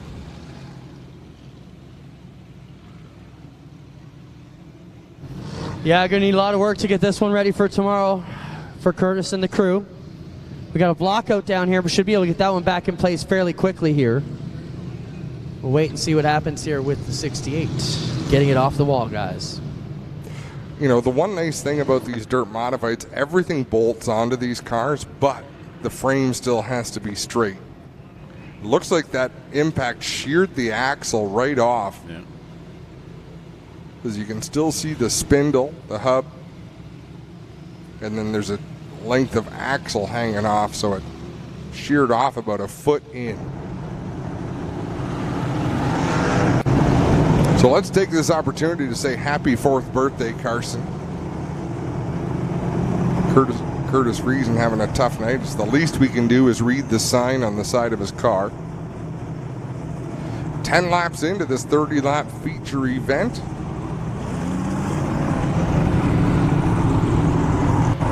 Glenn Stiers was having a good run. He was up there in and around the top 5 in that 108. Yeah, if he was going to take a hit on that car, that's where he wanted to get hit, I think, because of just the body panel on the left rear, and he was able to pull away no problem. But a lot of work to do to get through this field now. He's got a long way to go if he wants to get back to the front.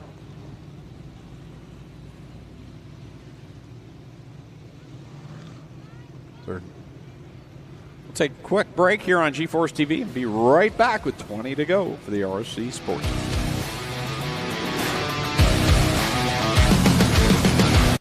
Tiffany Gate Fresh Gourmet. Our savory potato sides can be prepared any way you like. Serve warm or chilled, as a main or as a side. Tiffany Gate Fresh Gourmet. Create your way to great taste.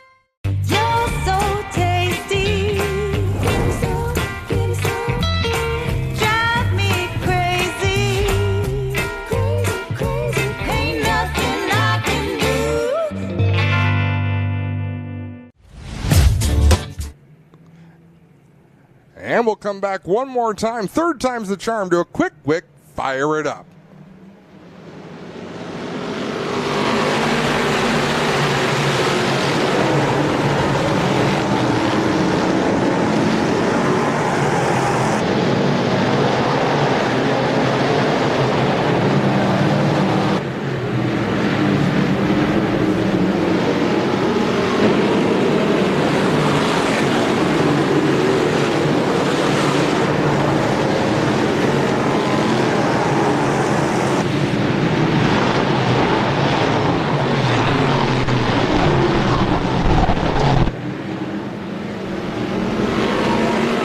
Good battle there between Rouse and JMF for that second spot as Cody McPherson continues to lead with 18 laps left to go. James Michael Friesen roll on the bottom. And that Bobcat of Hamilton, number 72. Well, it's Brad Rouse and the Sterling Lubricants 185 to the outside. Dan Ferguson keeping base trouble in turn number 3. We've got one around. Is that Walsh? Yep, 49 around.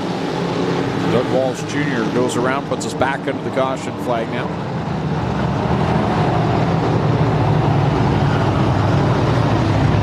Well, Stiers was able to pick up a few spots there. So a few spots get a yellow, a few spots get a yellow.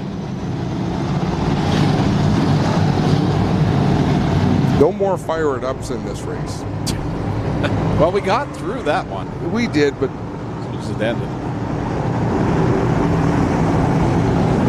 Racetrack looking great, is it not, Adam? I mean, look at the shot there that we see, and just there are some character lines up in corner 1, but everything else smooth, and that's the type of track we're going to see Monday and Tuesday.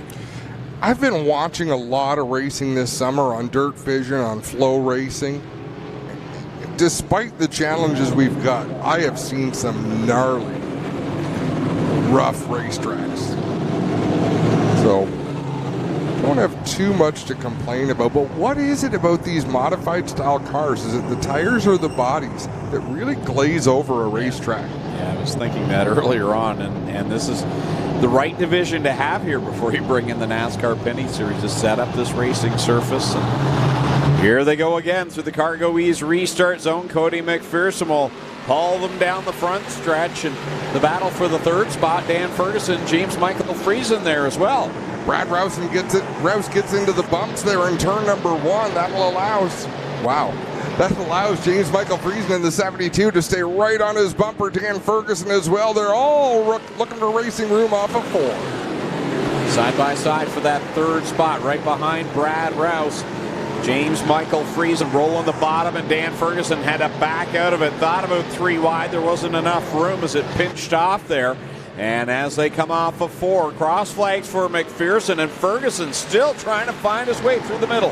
I got to admire his tenacity out there, because as soon as one of those drivers make a move or try to cut off the line of the other, he's going to have lots of, trouble off of turn 2. Craig Hanley goes around.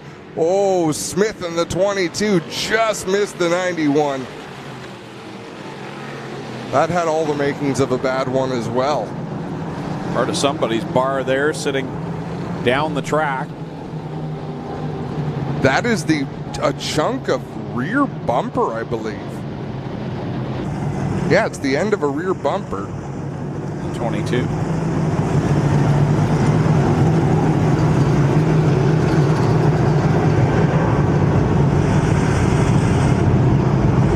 Jordan Denabriga being told to go to the pit area. I believe he's dragging a bar on the back end of that machine. And that should be easy enough to go in there and remove whatever it is that's dragging, get back out onto the racetrack. 16 laps are complete. We're just beyond the halfway point of this 30-lap feature event. Cody McPherson has been able to jump out. Every time we've had a restart, he's been able to jump out and pick up about 8 or 10 car lengths as everyone else battles for second. Let's see if Handley is going to stay on track or if he's going to head it on back to the pits, and he'll stay up in the pit lane in that 91 machine. The white flag is out, so next time out of turn 4 in the Cargo Ease restart zone, we're going to fire off once again. Double white flags down there. Elliott's back with us tonight. Good to have you back. He does a fantastic job, does he not? He does so. I wonder if he announces too. Might as well. How hard can it be? Obviously not that hard. The bar is low.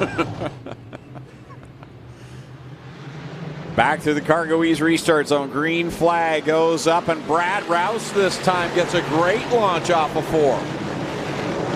Rouse with a good start. He'll take that lead off of turn 2. Cody McPherson having to chase for the first time tonight, and that number 7. They'll go down through 3 and 4. Rouse runs about a groove off the bottom of the track. McPherson able to keep his car pinned to the inside.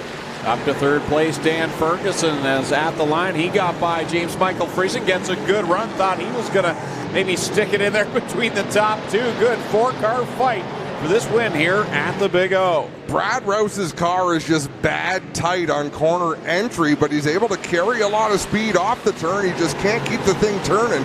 And you can see he's trying different ways to pitch the car down into the corner. He's still able to keep Cody McPherson behind him, but that car is a handful for Rouse. Off a corner four, they come another time. 11 laps left to go, and we got still green. Sorry, I thought they were going to call a caution there. I saw a safety vehicle moving, but nonetheless, we're still clean and green. Brad Rouse, Cody McPherson, and Dan Ferguson 1, 2, and 3. James Michael Friesen there in tow with Sharp in fifth. That was a new one. I haven't seen that trick before. No. Dan Ferguson to the outside of Cody McPherson, side by side off of turn number 2. Dan Ferguson in the 11 up to the second spot. He's got to win this year down at the boss, the Rockville, Ontario Speedway, where he calls home on Saturday nights, and having a good run in that second spot. 9 laps left to go. Here he'll make a charge on Brad Rouse. I don't care where you're from or where you're racing. If you pass Cody McPherson, you're having a good race. Off a corner four they come. Rouse will lead the lap again. Ferguson riding in the second spot, and Dan Ferguson, he's no stranger to victory lane. Multi-time Canadian modified champion at Brighton Speedway. He's a street stock champion. He's been behind the wheel of the Sportsman for many years. He's dabbled back and forth, and he's right now battling it out with two of the best here in Eastern Ontario on the Sportsman. I love the line he's running up towards the cushion. Huge head of steam down the backstretch. Slower car ahead of the leaders. Contact between the top two. And Dan Ferguson says, yeah, you're all right. Caution flag out. Brad Rouse, like Dan Ferguson was there. Rouse closed the door. Ferguson kept his car there, so Rouse closed the door again and hit him. And I don't say that in a bad way, it's just the way it went down. But if you come up against someone who's got as hard a head as you do, that's what happens. You bounce off each other a couple of times, and hopefully they got a big smile on their faces because it was fun to watch. 7 laps left to go. Let's watch this again. So down into 3, Ferguson is there. Rouse tries to assert his will, then he gets the car sideways. He was trying to pinch him off and not give him a lane to run, but Ferguson strong-willed. If we weren't a PG-13 show,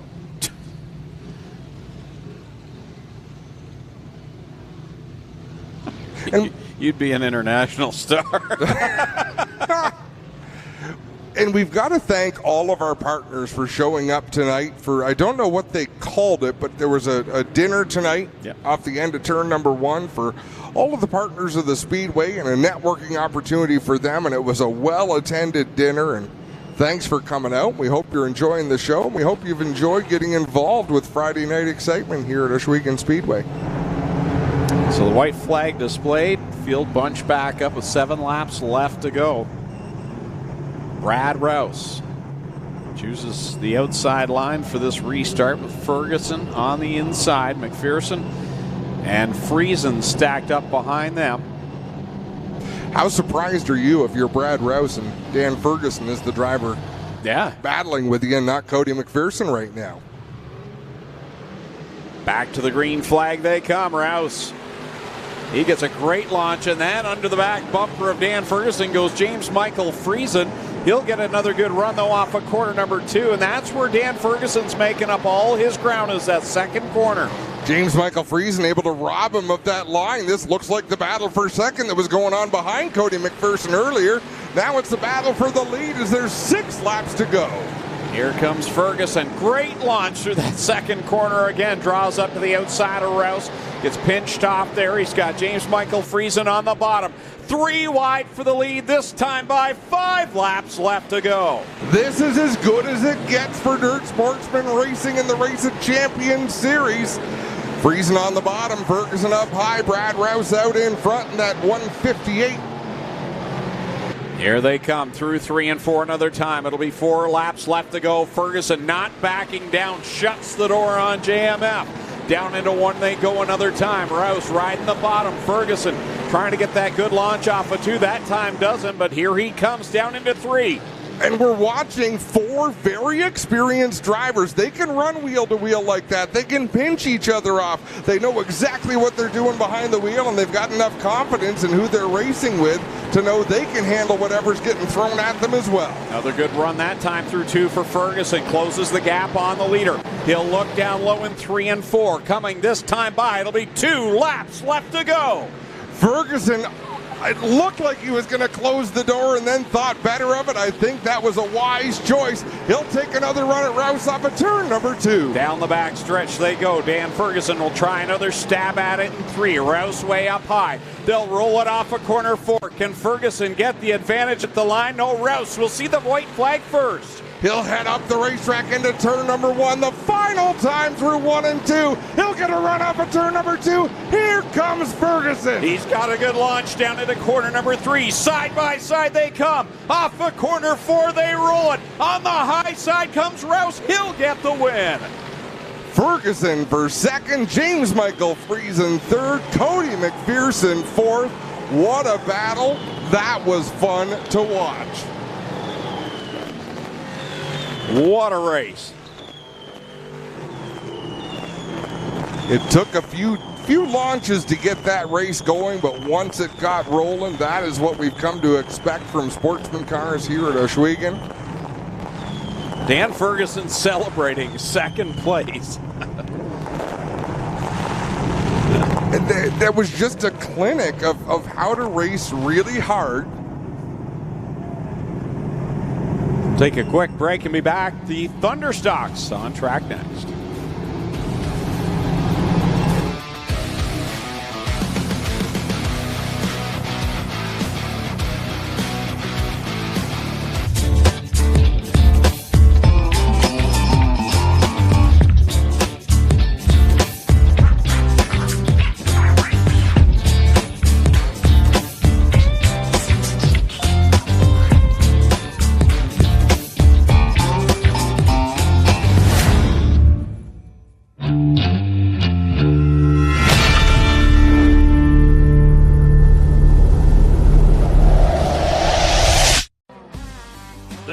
Pinty Series returns to the Big O for not 1, but 2 action-packed nights of NASCAR on the dirt.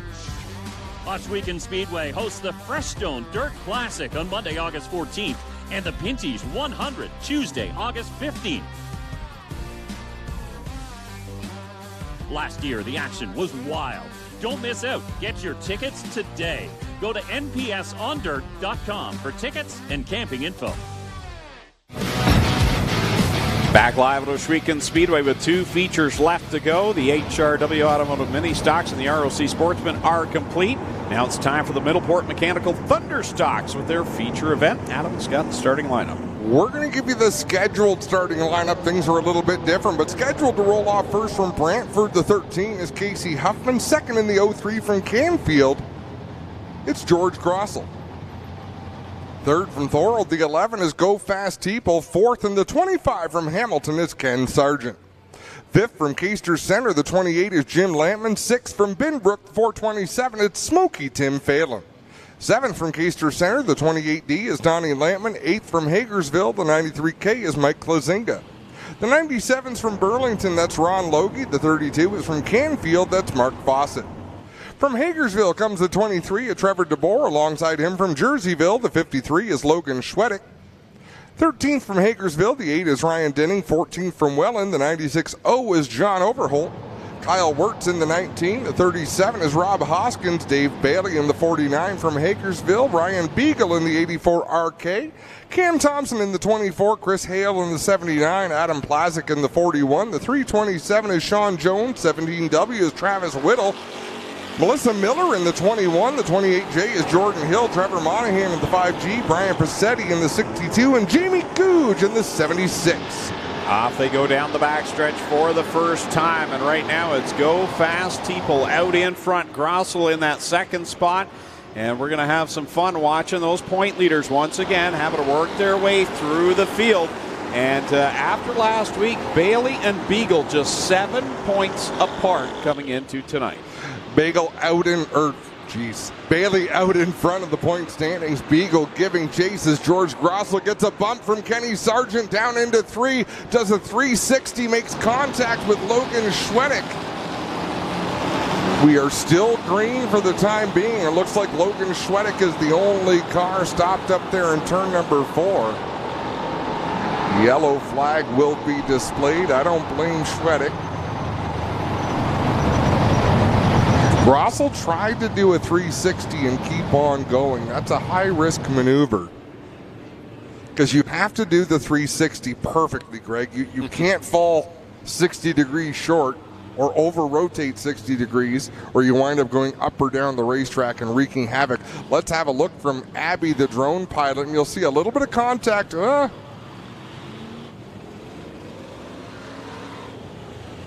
Spencer, if you can show us that look again, I don't know if that contact caused the spin or if he had started to spin already and Ken Sargent just couldn't get away.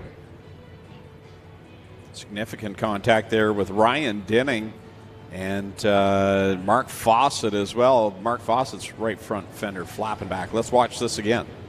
So the black roofed car is going to spin. Yeah, that was a good enough push from Sargent. He got him square on the backstretch, but I think sent him in the corner just a little bit harder than he wanted to go. And maybe a veteran driver could have worked through that, but you know, it takes some experience to get used to that sort of thing. Let's go fast, Teeple. There we see him. He is the leader of this one. 2 on the board. Has Go Fast Teeple ever won a feature? I don't believe so. I don't think so either, but that's a solid runner. Not here, but whether he's won at Merrittville or Humberstone, I'm not sure on that. Trevor Monahan in the 5G up there in turn number 2 comes to a stop. I'm not sure if he's just waiting for the field to go by or if he's got an issue on that race car. Well, Jim Lampman last Saturday night picking up the win at Merrittville Speedway. Good for him. He's had an up and down year here, as has Donnie Lampman. But the last 2 weeks really had some good speed in both those cars, so good to see him have some success. As we see Trevor Monahan up there in the 5G, on the outside of corner 2. The window net is down on that car, so I think he feels his night might be over.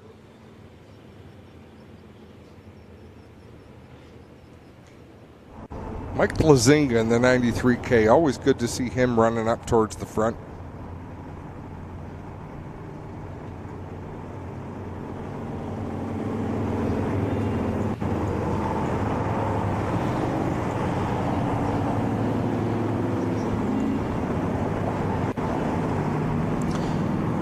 So as I mentioned, Dave Bailey is the point leader. 7 markers up on Ryan Beagle. Kyle Wirt third, 13 points back.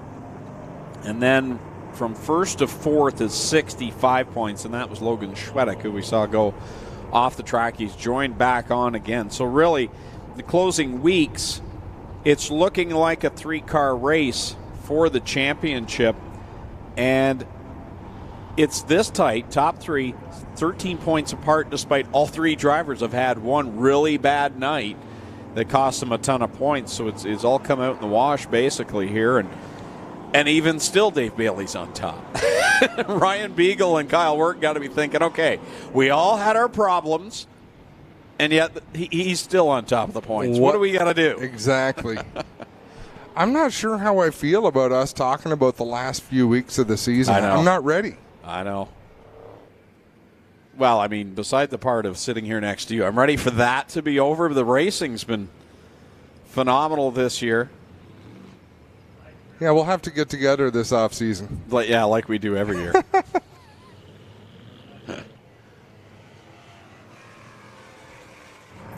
Mark Fawcett back out in that 32 machine. He'll rejoin the tail end of the field up in front. Let's Go Fast Teeple in the 11. The 28 of Jim Lampman. They'll bring us back to green in the Cargo Ease restart zone. Then it's Smokey Tim Phelan. Remember in his heat race he had that problem? Did he draw yellow or did he not? No, he eventually took off, didn't he, without a yellow? See, good karma pays off. Green flag back out for the Middleport Mechanical Thunderstock division with 2 on the board. 18 to go in this second to last feature of the night. Lampman to the outside of Teeple will inch ahead. Here comes Klazinga with a head of steam. Ryan Beagle just dropped all the way to the back of the field. He went into the outside of turn number 1 right off the end of the racetrack. That cost him some valuable track position. Out in front is Jim Lampman leading the way. A lot of work to do for Ryan Beagle nonetheless. The other guy in the points chase trying to track down Dave Bailey. He's up there in the top 5. That 19 machine of Kyle Wirt right behind Go Fast Teeple. He's to the bottom side as we got one slow in the backstretch. It's Christopher Hale, and I think it may draw a caution. Yeah, problem on the left front of that 79 of Chris Hale as he's pulled to a stop on the inside of the backstretch. I don't know if there's damage on the left front or just that flat tire. Well, that chunk of the fender was missing during the B-main, so. Look at the chunk out of the wheel. Yeah. So he's made significant contact. It's like when you drop a soda can on the ground and the rim gets that dent in it. Just like that. Soda. That was so American, wasn't it? A little bit. Now, did he just... Well, he's up to the high side there in 3. The crew's not going to come up there to change that left front. I'll make the hard right turn, head back towards the pit area. Yeah, Ryan Beagle went off the end of turn 1. I don't know how he made up that much ground getting back towards the pack, because he restarted about 5 spots behind Dave Bailey, and now once again he's about 5 spots behind Dave Bailey. Mike Klazinga had a good run going there just before the caution flag and has himself now up to the 2nd spot as the leader chooses the outside line. Jim Lampman in the 28. I got a message from your dad saying he thinks Go Fast Teeple won down at Humberstone. All right, let's do a quick fire it up as we bring these cars back to life through the Cargo Ease restart zone.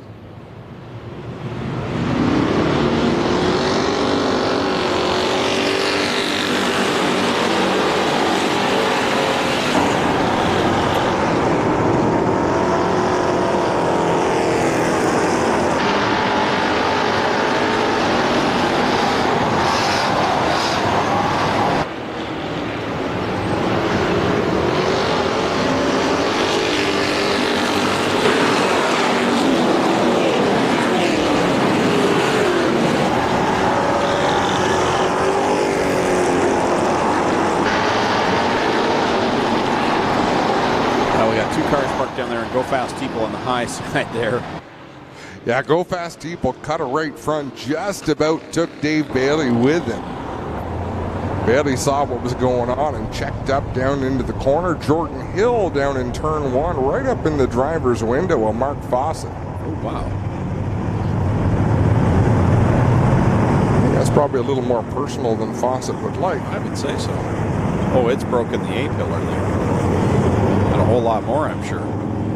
Oh yeah, look at the the whole C pillars way up. Safety crew alertly going in to check on Mark Fawcett to make sure he's all right. I don't see, is Clint headed over there? Don't see their wheels heading that direction. Don't see them at all. I think maybe chicken strips are half price over in the canteen. That's his go-to. You mentioned a dented soda can. It's gone for a Pepsi. I need a Pepsi. Just remember, I have a microphone. I can hear everything you guys say about me, even if I'm not on the scene, which I'm going to now. So what we'd like to see, Clinton, put the camera right in the right window of Mark Fawcett's car. and shoot through his cockpit to see how far into that race car. As it went right into the roll cage there, you can see it. Thank goodness these cars are as safe as they are, as Jack heading down there to get us a good look. Yeah, it's the door is off of it. Getting some good looks now to see where these guys are hooked up together. Now, was that passenger in his car the whole race, or did she Yeah. just climb in there to assist in the...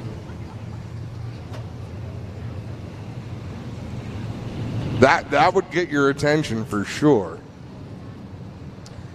Well, this whole door's hanging off. Jack, back up and look at this one. So the whole door is hanging here. And the roof has been lifted right up The safety crew off. just picked up, we're not doing nothing with that. He's going to have to go and get the whole side taken off there. They're going to try and curl it up on the bar for him at least a little bit.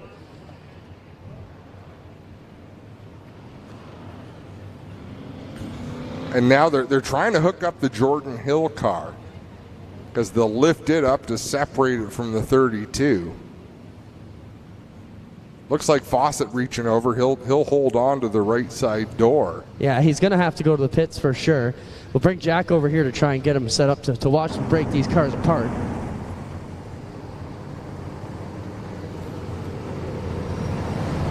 Clint, what'd you think of that Sportsman feature? I thought it was great. You know, whenever you have the four top guys going at it there, and then you have a guy like Ferguson almost stealing one away, how can you not be happy for the 11? Yeah, just a great show. Good for Brad Rouse to hang on to that one. It was a fantastic win. Yeah, and he almost got these cars apart here. Well, how about Jordan Hill? Since giving up the crate to Cameron, he hasn't had the best of luck here in this Camaro lately. Give us a second. We're almost apart here. Yeah, that was a little close for comfort for Mark Fawcett there. I can't recall a time where I've seen a car in that situation that close. Not buried that deep.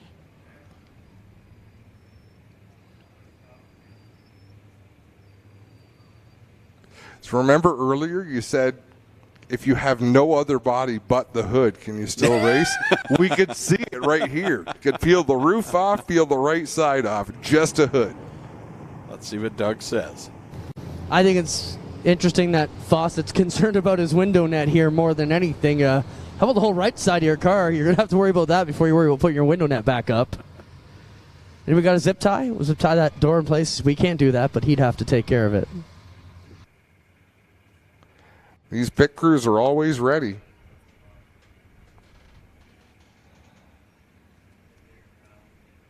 Still hung up on some of the body work there, I think.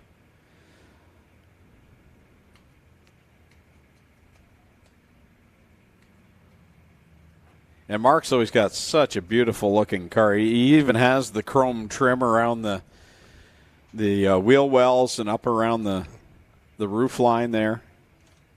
It's not so pretty. They're trying to keep lifting on the Jordan Hill car to actually get it cleared. I say Mark Fawcett just starts it up and hits the gas. They'll separate. It probably would.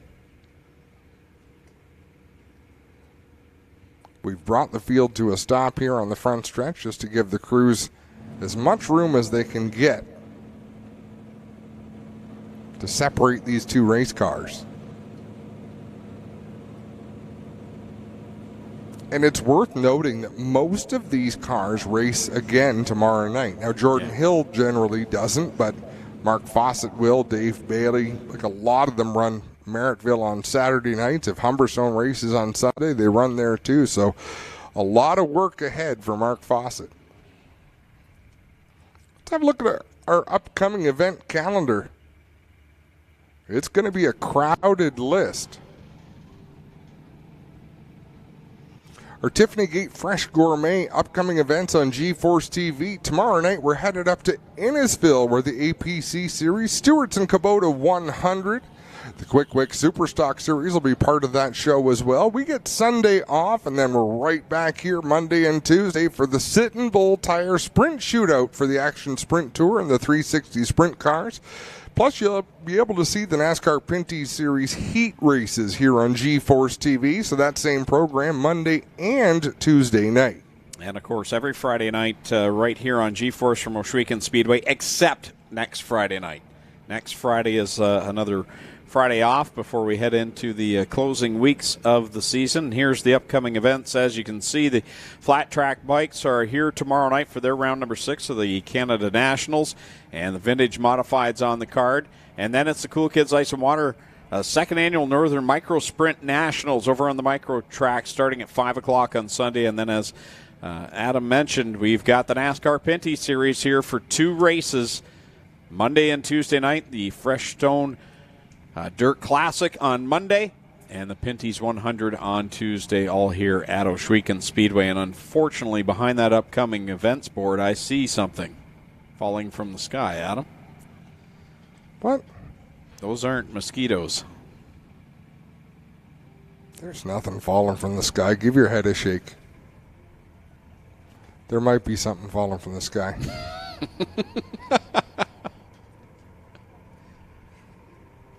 Great opportunity to get your monthly shower in. Yeah, that wouldn't be so bad, but I got to wear this shirt again tomorrow. I don't want to get it wet.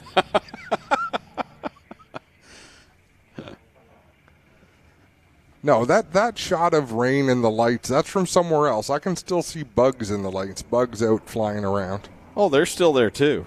They've got their little rain jackets on. Yeah, it's been a slight drizzle out here for about a half hour on and off, but we're told the cell is breaking up around us, and we're getting ready to go. Doug's going to lead them off, and we're coming for white. Let's see if we can get this run rolling again. It's breaking up so much, it's falling to the ground. Greg Callan, the things you say. We don't acknowledge the R word around here. What, that you're right? You get used to it after a while.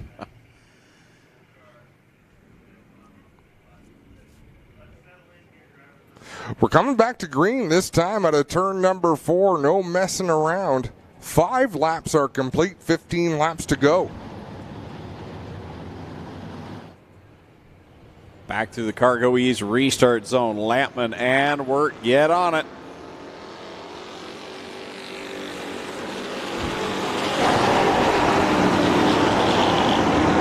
Wirt on the outside.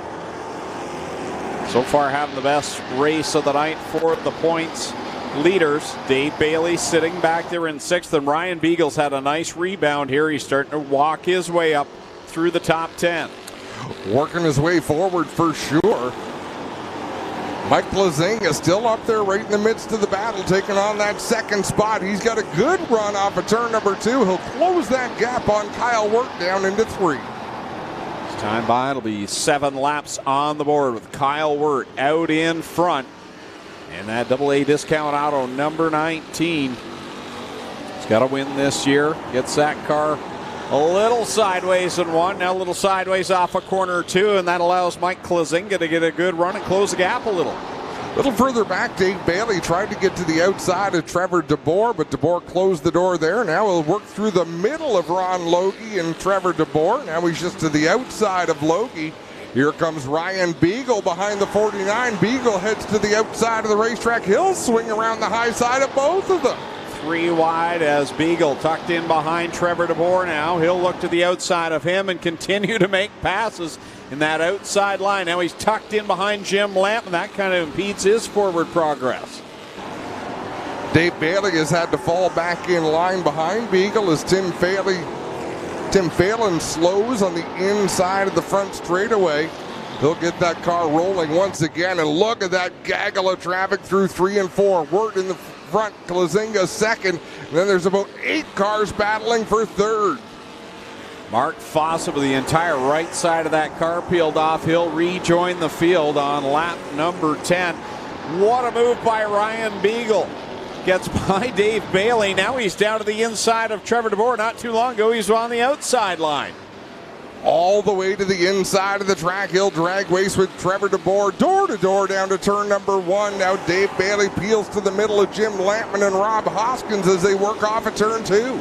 So it's Kyle Wirt. He is checked out over Mike Plazinga in the second spot, and about the same gap back to this battle for third as Beagle's down to the inside of Trevor DeBoer. They're stacked up 3, 4 wide behind that. Cam Thompson having a great drive in that 24R. He drives up the inside of Rob Hoskins. They were 3, 4 wide through 1 and 2.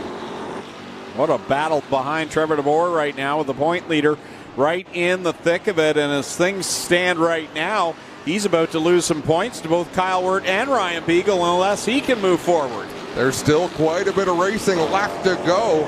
I mean, every time we talk about someone, Cam Thompson was right at the very bottom of the track. Now he's in the middle of the pack. Now they're working around Jamie Googe. They go from the bottom to the top to the middle. Opportunity knocks, and they've got to take the opening no matter where it is. Leader sees lap number 14 go up on the board, so 6 to go here for the Middleport Mechanical Thunderstocks. Klazinga comfortably in the second spot. Make that uncomfortably as Ryan Beagle down to his inside. Made a charge that time in 2 as they come through 3 and 4. Beagle works down the hill off of corner 4, looking to get the second spot. He'll get it at the flag stand. How about Logan Schwedick in that 53? He's joined the tail end of this battle of these cars, racing for the 4th spot. Beagle up into second, Klazinga back to third. Trevor DeBoer has 4th, but he's got lots of company behind him. It's time by 4 laps left to go for Kyle Wirt. Over Ryan Beagle now, Mike Klazinga in third. Then it's Trevor DeBoer and Ryan Denning now to the inside of Dave Bailey. It'll be 3 laps to go for Kyle Wirt this time. That mess of cars is stringing out just a little bit. Trevor DeBoer still with that 4th spot. Dave Bailey trying to get 5th from Ryan Denning. Rob Hoskins in the mix as well. Ron Logie in the 97 with Cam Thompson just at the tail. They're still finding ways to race 3 wide, 2 wide all around the track. 2 laps left to go. Ryan Beagle has cut into this lead, but he's running out of time with just those 2 laps. And he is right now behind 2 lap cars, but boy, he closes so much ground in a lap. He had to lift a little bit there on the back straightaway, but he's got a shot at this as he closes in on Kyle Wirt. The white flag is in the air. Ryan Beagle has about 8 car lengths between himself and the race leader. Down through 1 and 2 for the final time. Here comes Beagle just rolling sure and steady on the bottom. It's going to be close as they work down the backstretch one last time. Kyle Wirt got a good run off of turn 2. He'll lead the way into 3 as long as he doesn't make a mistake. Kyle Wirt going to take the checkered flag. Ryan Beagle going to come home in second. Third place goes to Mike Klazinga. The battle is on for 4th. It's DeBoer, Hoskins, Denning, then Dave Bailey, Ron Logie, Cam Thompson, Logan Schwedick. What a battle in that Thunderstock division. And then there was one. Win number 2 on the season for Kyle Wirt in the 19 as Lone Wolf Fireworks light up the sky to help celebrate for Kyle Wirt. Ryan Beagle drives back up to the 2nd spot, Klazinga 3rd, and that's going to shake up the points all over again as Dave Bailey outside of the top 5 while Wirt and Beagle finish 1 and 2. So it's going to be even tighter heading into our next points event in a couple of weeks' time. 1 feature left to go. 360 sprints. We'll bring them to you here on G-Force TV in just a moment. The NASCAR Pinty Series returns to the Big O for not 1, but 2 action-packed nights of NASCAR on the dirt. Ohsweken Speedway hosts the Freshstone Dirt Classic on Monday, August 14th, and the Pinty's 100 Tuesday, August 15th. Last year, the action was wild. Don't miss out. Get your tickets today. Go to npsondirt.com for tickets and camping info. Early man discovered fire, but Quick perfected fire. Quick is the only fire starter that guarantees to start your campfire, wood stove, or fireplace without the need for kindling or paper. Find your nearest Quick retailer at quickquick.com. Tiffany Gate Fresh Gourmet. Our savory pesticides can be prepared any way you like. Serve warm or chilled, as a main or as a side. Tiffany Gate Fresh Gourmet. Create your way to great taste. When your dream car becomes a nightmare, leaving you frustrated, stranded, and broke, you say, "Goodbye, you piece of shit. Let's take it to TKC." What?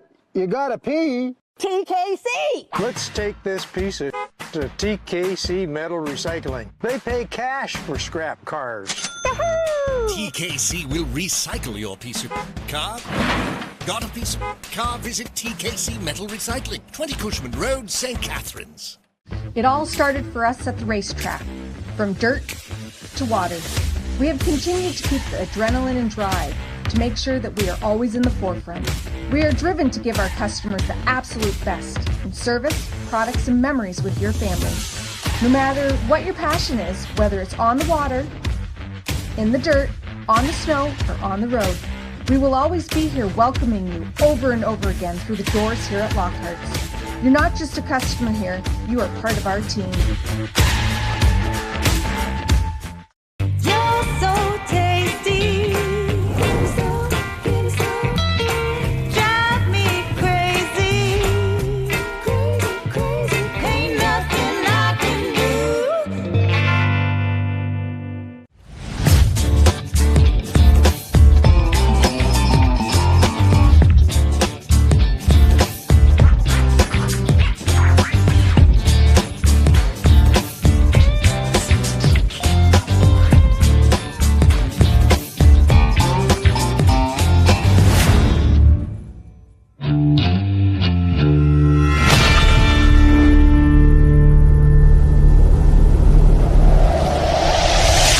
Ohsweken Speedway Racing on G-Force TV is brought to you by Mighty Wipes, the strongest wipe around, and by NTN, delivering the ultimate bearing experience.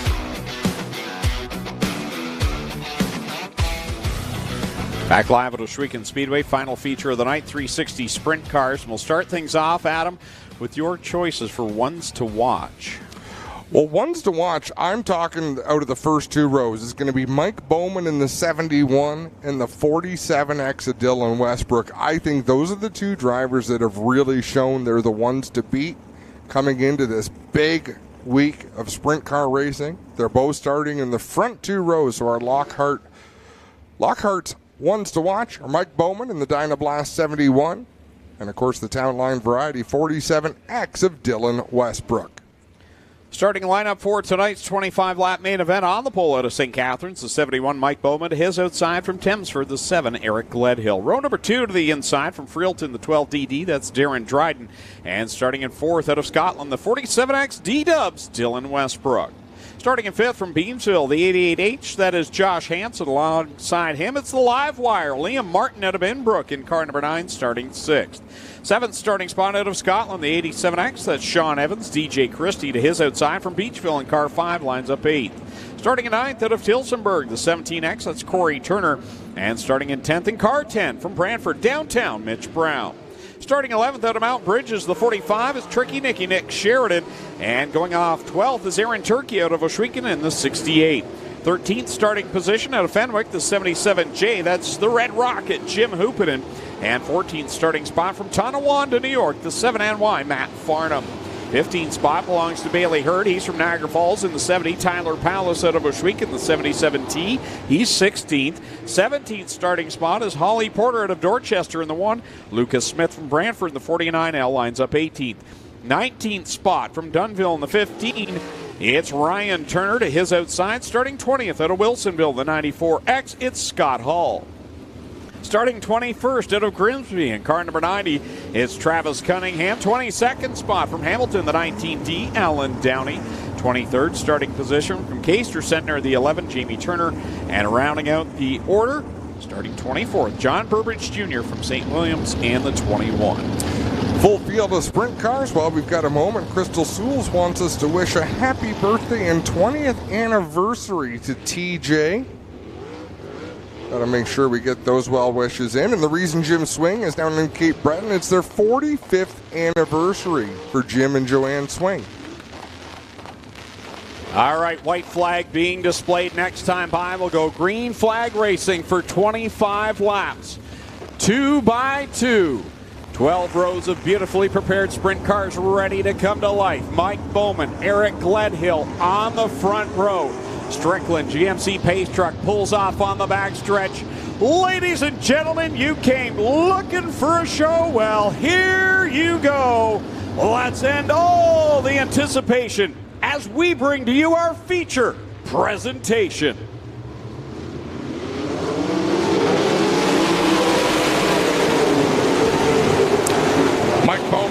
them down into turn number 1. Dylan Westbrook quickly threads the needle. He gets himself up into the second position, and he'll give chase to Mike Bowman with Darren Dryden along in tow. They all buzz around the racetrack, and here they are, the ones to watch. Out in front, Dylan Westbrook riding the top, trying to work by Mike Bowman. He'll get a good launch off of 2, but Bowman shuts the door.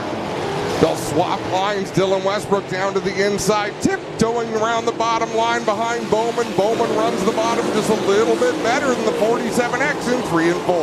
Eric Gledhill riding in that third spot. Here comes the live wire. Liam Martin challenging the 12 double V of Darren Dryden.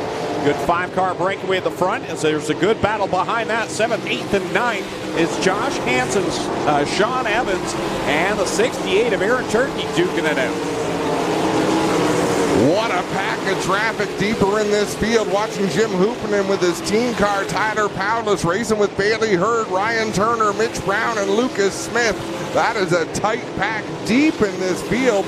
Out in front, though, Mike Bowman is driven away as Dylan Westbrook trying to find a line he can make comfortable in that 47X. This time by 5 laps on the board, 20 to go, and the leader already seen the back end of the pack. Scott Hall and the 11 of Jamie Turner are the first 2 cars right in front of the leader. Dylan Westbrook has fallen off just a little bit as Mike Bowman in that Dynablast 71 pulls away. I gotta feel Dylan Westbrook's doing some learning out there. He's seeing what that race car will do and where it'll do it, but yeah, you're right. Little bit too loose as he runs up on the high side. He's having to roll out of that throttle and give up some speed. Darren Dryden in that third spot around the outside of Eric Gledhill. Here comes Liam Martin looking for the same. He runs out of real estate off of 2. He'll dive down in corner number 3. He'll take away the spot with the caution flag out as Aaron Turkey will loop it around in corner number 2 and put us under the caution flag for the first time here in this 25-lap main event. Dylan Westbrook was searching out there in that 47X, but Greg, I got to agree with you. He just wasn't finding the speed that he needed. Mike Bowman is so very good. When a track gets slick, that's when Mike Bowman really shines in that 71. So Westbrook will have to rethink his strategy. Darren Dryden, when things are going well, they just seem to carry momentum, and that's the name of the game right now for Darren Dryden, sitting back in the third spot behind these 2 drivers as we'll watch the replay here as Aaron Turkey goes around in corner 2. Matt Farnham gets around the outside and quickly on the caution, and everyone gets slowed down. 7, they're going to go back to lap 6, it looks like. So 19 still remaining in this one. Great looking crowd here tonight. And if you've made the choice to come out to enjoy the show, you've made the right decision. Man, we've had some good racing.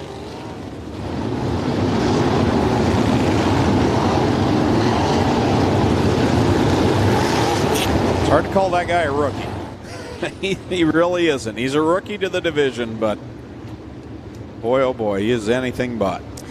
So we're about to choose. Mike Bowman chooses the bottom, Westbrook to the top. So far, everybody just doing what, lining up pretty much exactly as they would. So yeah, not a lot of comers and goers there, but that choose. Mike Bowman on the inside in the 71. Dylan Westbrook on the outside in the 47X. 6 laps are down, 19 laps to go. Bring him back with a fire it up.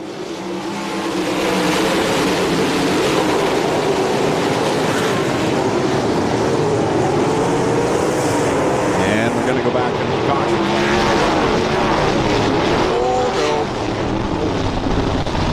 Eric Gledhill with a long, slow spin ends up with his tail tank into the turn 2 wall.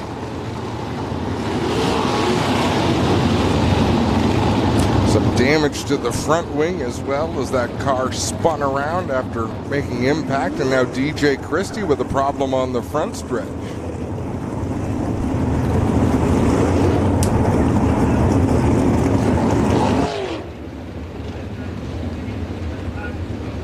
So Hurd up in 1. Gledhill down to the entry of corner 3, down in the blocks there, and DJ Christie here on the front stretch.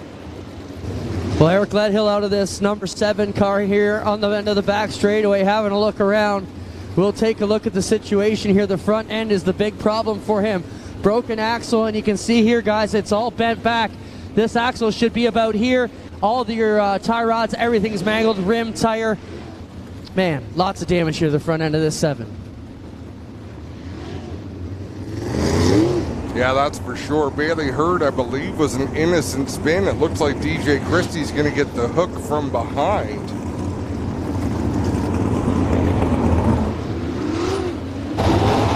Robbie saying the high line is the fast line. I don't think so. Greg, what's your take? I do cause all the world problems. Why do I get all the fan mail? It's been harsh lately. Yeah. Wow. Like when things I say are actually nice in comparison to the chat. Wow. Deep down inside somewhere, I love you, Adam. I believe that. Yeah, that outside line just really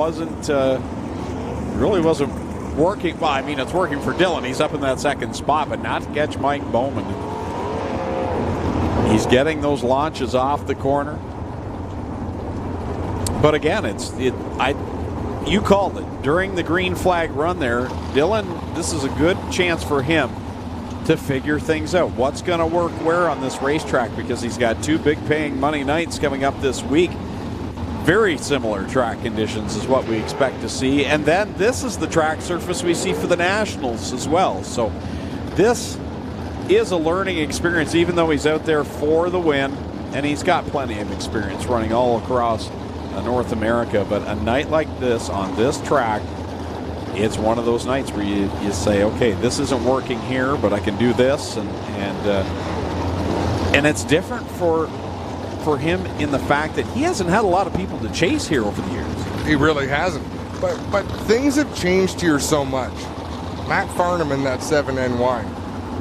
There's been a lot of years when they show up, they're going to the front, directly to the front. It's tough sledding right now. There's a lot of good competition. And that's good. Every time you raise the bar, when the locals can push the other locals, it's sort of like the Pennsylvania Posse, right, with the World of Outlaws. They were equals. The World of Outlaws did not come in and show up the Pennsylvania Posse because those guys pushed each other each and every weekend to be better and better. Mitch Brown had problems there and ended up in the pit area. He gets pushed out onto the racetrack. Well, he's up off the racing surface in 3, but he'll get a push there. Here with the Christie number 5. I don't want to get too much closer because we have signal right now, but they're working on that right rear. Well, that's good because it was flat. Yeah, can you guys see that fire in the pits here? Yeah, we can. That's the Turner corn cooker that's been around for generations. What was the fire truck doing racing the field off into the pits earlier? Not sure what that's about. Jumping Jiminy, that was exciting.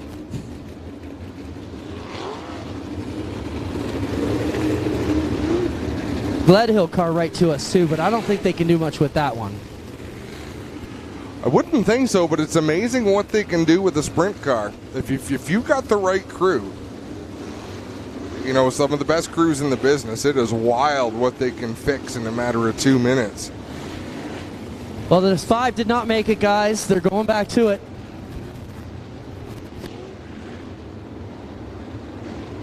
Six on the board, 19 to go. White flag being displayed, and drivers will go by on the choose cone.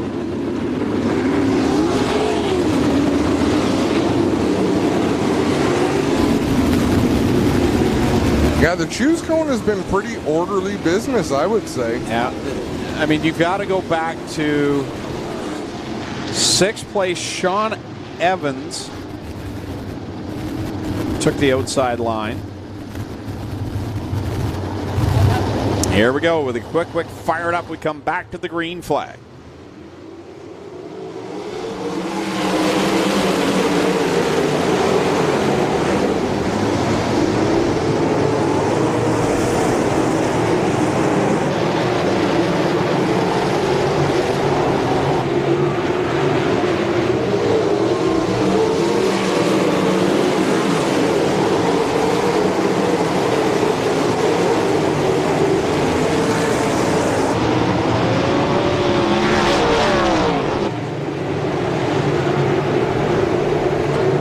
Here they come off of 4.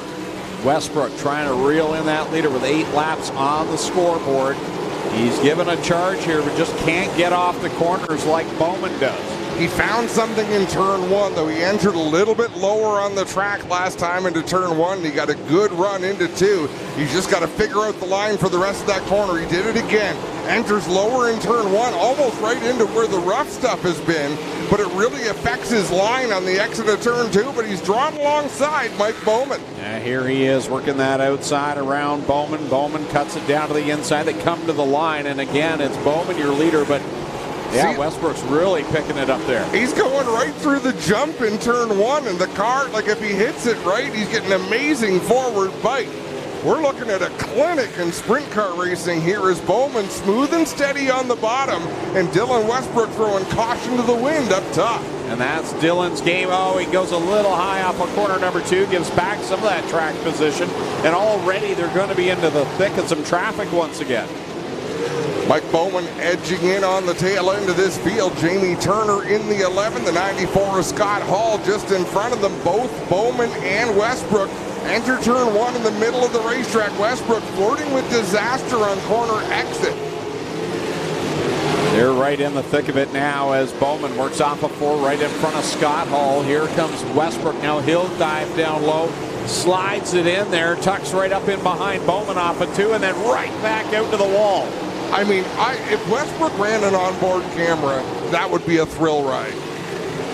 Let's see what he does this time down into corner number 1 as Bowman just stays steady with the line that he likes to run. This time he'll go up high, and Dylan Westbrook will follow suit. A little easier launch off of 2 that time. They work to the outside of Mitch Brown in that number 10.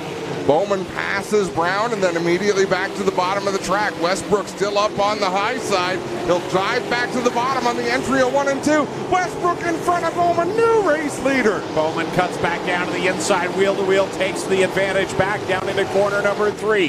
Here they come off of 4 another time through the lap traffic. Bowman is going to lead the lap. Where are they going to go into 1 and 2? Bowman splits the gap between a couple of slower cars. So does Westbrook. Lucas Smith bites the brake. That was a smart move, Lucas. Yeah, that was. In fact, it was Dylan Westbrook right up in front of him. He's given chase on the 71 of Bowman. Right out to the wall he goes. Once again into 1 and 2. He'll find that bump, get a big launch of speed, but then spit up the racetrack towards the outside wall. 5 car lengths the gap between first and second. Westbrook to the inside in 3 and 4. Close the gap again. Off of 4 they work yet another time. This time around it's 18 on the board. 7 laps left to go. Still thick traffic in front of the leaders. Bowman on the bottom. Right out to the wall goes Westbrook. My goodness, Dylan Westbrook just about into the concrete in turn 2 as Bowman goes to the inside of Aaron Turkey. He's opened up a little bit of a gap over Westbrook as we've got 6 laps to go. Bowman right nestled into some lapped cars right there between Hurd and Turkey as Dylan Westbrook tries to reel him in another time. This time by 5 laps left to go for Mike Bowman. Bowman struggling to get through this slower traffic, but Dylan Westbrook is struggling just to get through it. What a corner for Dylan Westbrook in 1 and 2. That gained him a ton of track position there. He splits through the lap cars. He closes the gap. He's right back on the tail tank. Laps are winding down, and here goes Westbrook to the high side again with that big run. Westbrook goes around the outside of Mike Bowman to retake the lead. No man's land gets him the lead, and now he'll split 2 lap cars down through 3 and 4 and try and stretch the advantage on Bowman. That might have been the advantage he needed. Dylan Westbrook will lead them down into turn 1. He's found the sweet spot in 1 and 2, and Westbrook is pulling away. It may be dangerous, but there's bite down there in that hole in 1. And right now it's given him the lead. 2 laps left to go for D-Dubs. Mike Bowman not giving up. He's gotten around that slower traffic. There's plenty more slow cars ahead of the race leader, Dylan Westbrook. He leads the way by 8 car lengths into 3 and 4. Oh, Bowman throws it deep down in 3. Here he comes off of corner 4 to the white flag. He's a couple of car lengths off the back of that 47 axial bomb it down into corner one. He's right there. Scott Hall goes off the racetrack. Mike Bowman to the inside. He's going to drive out in front into turn number 3. Here comes Dylan Westbrook. He'll look low. Now switches out high. Bowman on the last lap grabs it back and wins it. My goodness, what a race. Bowman for the win. Westbrook second. Liam Martin third. Corey Turner drives up to a 4th place finish. Darren Dryden finishes 5th. Holy moly, what a race. Lone Wolf fireworks lighting up the sky, but it was Mike Bowman and Dylan Westbrook lighting up the track. What action between those two. Adam, with about 2 laps to go, I thought Dylan had it. It was over. I thought for sure. Wow. This is a great time to be a race fan here at Ohsweken Speedway. As we look at this replay, Bowman gets down into the dark brown, gets a great bite, and Westbrook had nowhere to go in 3 and 4. Yeah, with Nick Sheridan right there was nothing he could do. And Mike Bowman picks up another win. He'll head down to quick victory lane. We'll catch up with all our winners now. But Mike Bowman in the Dynablast, Ryko 71, a winner again. Dylan Westbrook second, and Liam Martin third. Wow, what a race. And if you're Dylan Westbrook, I think you just tip your hat to him and move on to Monday and Tuesday. Clinton Jeffrey is in quick victory lane, where this should be a very happy Mike Bowman. Wow, if you're a sprint car fan, you can't be any happier with what you just saw. You know, you got one of the smoothest in the business and one of the wildest in the business, throwing it all over the place. What a great battle through the hole, through the traffic, and whatever it was thrown at them tonight. Mike Bowman gets his earphones off. He's working his way out.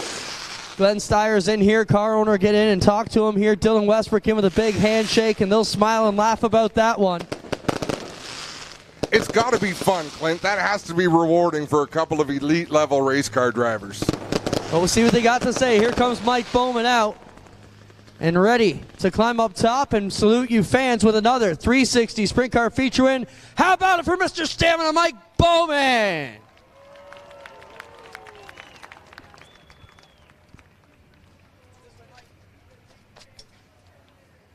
Well, Mike, you guys put on a heck of a show. You know, a year ago, you probably didn't think you could battle Westbrook like that. You've really come into your game a lot. You've shown you can do this. GSR chassis running really well. You got to be super happy. I mean, you just beat the best guy Ohsweken's ever had. Yeah, I mean, they keep getting better.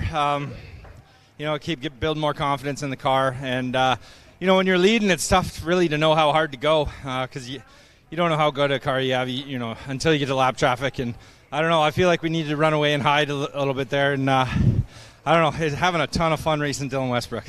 He made some wild moves to reel you down, and then I told Jack, I said, watch, it ain't over yet. And on the last lap, you really made it work that bottom. Talk about coming off too, Mike, and putting the power down the backstretch. Yeah, I mean, I knew I was getting a good launch down the bottom of the backstretch, and I knew the car was really sticking the bottom well in 4. And just the way we were going in there, the way there was the lap cars were going to stack up, if I could put the car in there and kind of make a pick line out to the wall, I figured I'd have it. So, yeah, just a testament to all the hard work in the shop. You know, Glenn Steyer's for giving me the opportunity. Dynablast, Ryko, Seaway Fluid Power, TKC Metal, IRP Max, St. Amant Auto and Truck. My Uncle John's here, the original gangster, 71. He started it all. And I know my cousin John also is home watching, Mom and Dad. And, yeah, there's an army behind us, and I'm glad to get it done for everyone. Where'd you pick up the Fritos at tonight, Mike? Don't know. You'll have to ask Liam. I told you, though. Secret location. Can't give that one up. How about it for Mike Bowman, ladies and gentlemen, picks up the win. Give me a sec, guys. We'll get over here with Dylan Westbrook. And we'll do the 50-50 draw here in a moment, too, folks. So get your tickets ready for that, as Clinton Jeffrey's going to catch up with D-Dubs in second. Well, Dylan, you know, I know you didn't win, and I'm sure you want to, but you got to smile with that battle. You know, whenever someone get out front, you chase them down. At the end, he took the last shot and won the battle, but, man, you were in it that whole race. Yeah, this track condition is what we struggle on, like, every time. So to be this fast here, we just hit something. So I think we're going to be real fast if we ever get this track condition again. So real happy with that. And would like to finish one spot better, but we got Monday and Tuesday. Reach in there, pull up 150-50 winner for me, Dylan. We'll get that done while we're here on camera as well. And the winning 50-50 number tonight is 120817. 120817. Give me a sec, guys. We'll get in here with third. Yeah, Liam Martin, I mean, this is probably the loneliest third-place finisher ever because that was a lot of attention on the top two and for very good reason. Liam, you know, third place, anytime you end up on quick concrete is a good finish to your Ohsweken night. Wild track conditions is one. Seems to be coming around a bit, but tell us how your night went. It was all in all pretty good. We had a decent heat race, which helped out a bunch, going 7-4. That helped us get into the redraw and get our sixth place starting spot.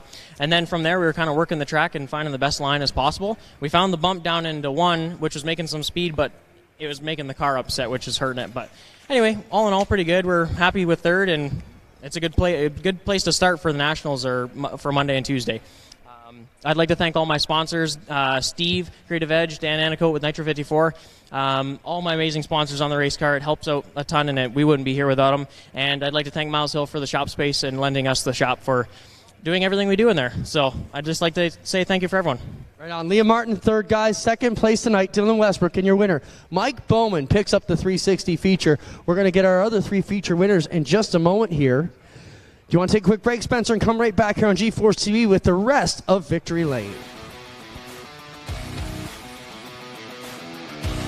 Early man discovered fire, but Quick perfected fire. Quick is the only fire starter that guarantees to start your campfire, wood stove, or fireplace without the need for kindling or paper. Find your nearest Quick retailer at quickquick.com. Tiffany Gate Fresh Gourmet.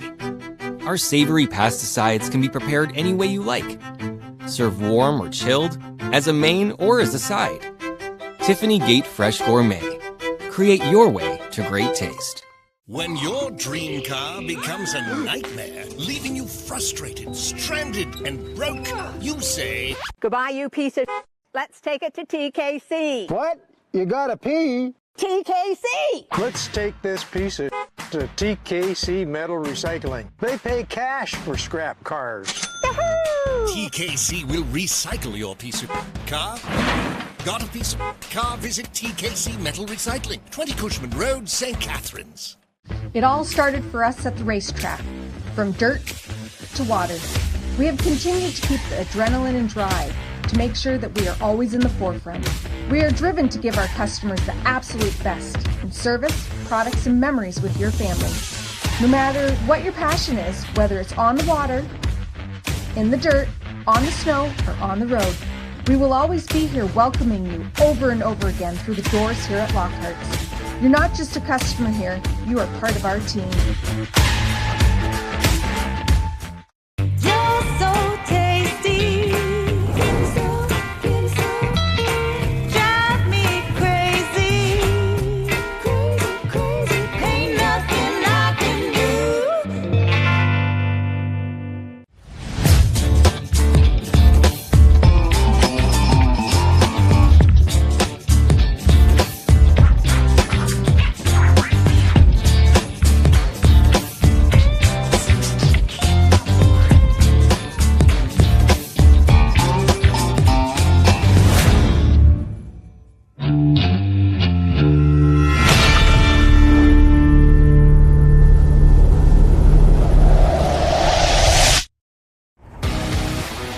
Back live at Ohsweken Speedway as we wrap things up down in Quick Victory Lane with some of our winners on the night. We've talked to the top 3 in the sprint cars. ROC Sportsman, Brad Rouse heading down now to talk to our Clinton Jeffrey. I see Dan Ferguson's got his car down there as well, so we might get a chance to hear from him as Brad Rouse comes out, and he'll talk to our Clinton Jeffrey. Brad, solid run here. You know, you've been here before, but Ohsweken's had some crazy nights. But, you know, the rest of the track is good. We've been struggling with that hole-in-one. But still, you know, you guys put on a great show, good car count, and a great run for you. Yeah, no, it was awesome. 1 and 2 was a little bit tricky, but you could run underneath it. You run above for us. So if you went through it, that was kind of your own fault in the way. But 3 and 4 was slick from top to bottom, a little bit of bite coming out. So it was good. You know what? It's a racy track, and it always is every time we come here. So. Right on, Brad. We appreciate you coming out, and decent payout tonight. Lots of money on the line, so good win. Yeah, it was awesome. So I just like to thank Adam. We put this car together just with stuff we had laying around, and you know what? She's wicked fast. And Tyler's been shaking it down for us, so we don't have any problems when we come to these races. Right on. Brad Rouse gets it done here in the ROC Sportsman, ladies and gentlemen. We'll get over here and have a word with Cowart in just a moment. I wonder why Adam Leslie didn't race tonight, Clinton. Any idea? No, we can always get back in there and find out.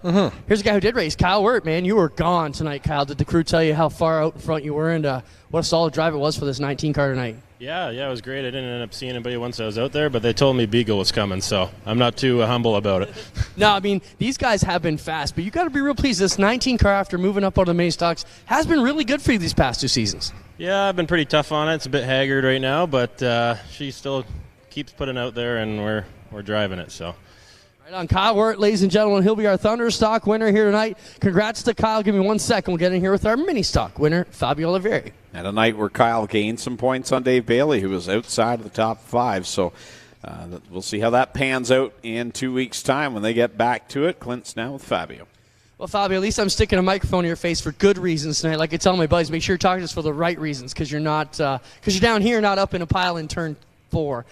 Talk about the year you've had, Fab. It's been trying, but night like tonight has to be extra rewarding. Yeah, we've had a tough year this year, and we're up high in points, and then all of a sudden we started having motor issues. We blew 3 motors up and decided to throw, we call it Old Smoky, and sure enough, it held together and brought us into victory lane. Right on. Fabio Oliveri gets it done, ladies and gentlemen. How about a hand for Fabio, Kyle Wirt, and Brad Rouse, our other 3 winners here tonight. That'll wrap things up from Quick Victory Lane as we get set to finish off a few more days on this wild weekend here at Ohsweken.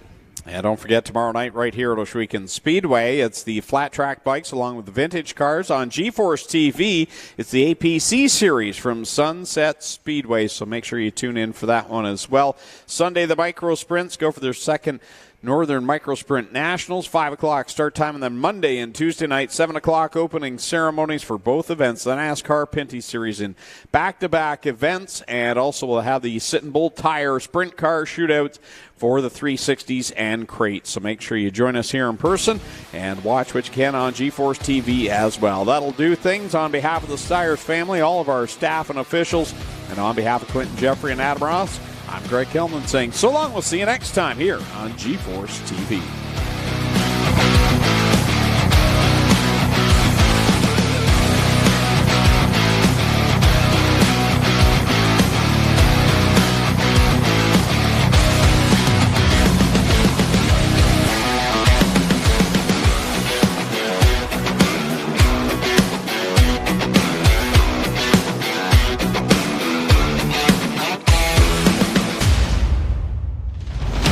Copyrighted broadcast may not be reproduced, retransmitted, or used in any form without the authorized written consent of GeForce TV.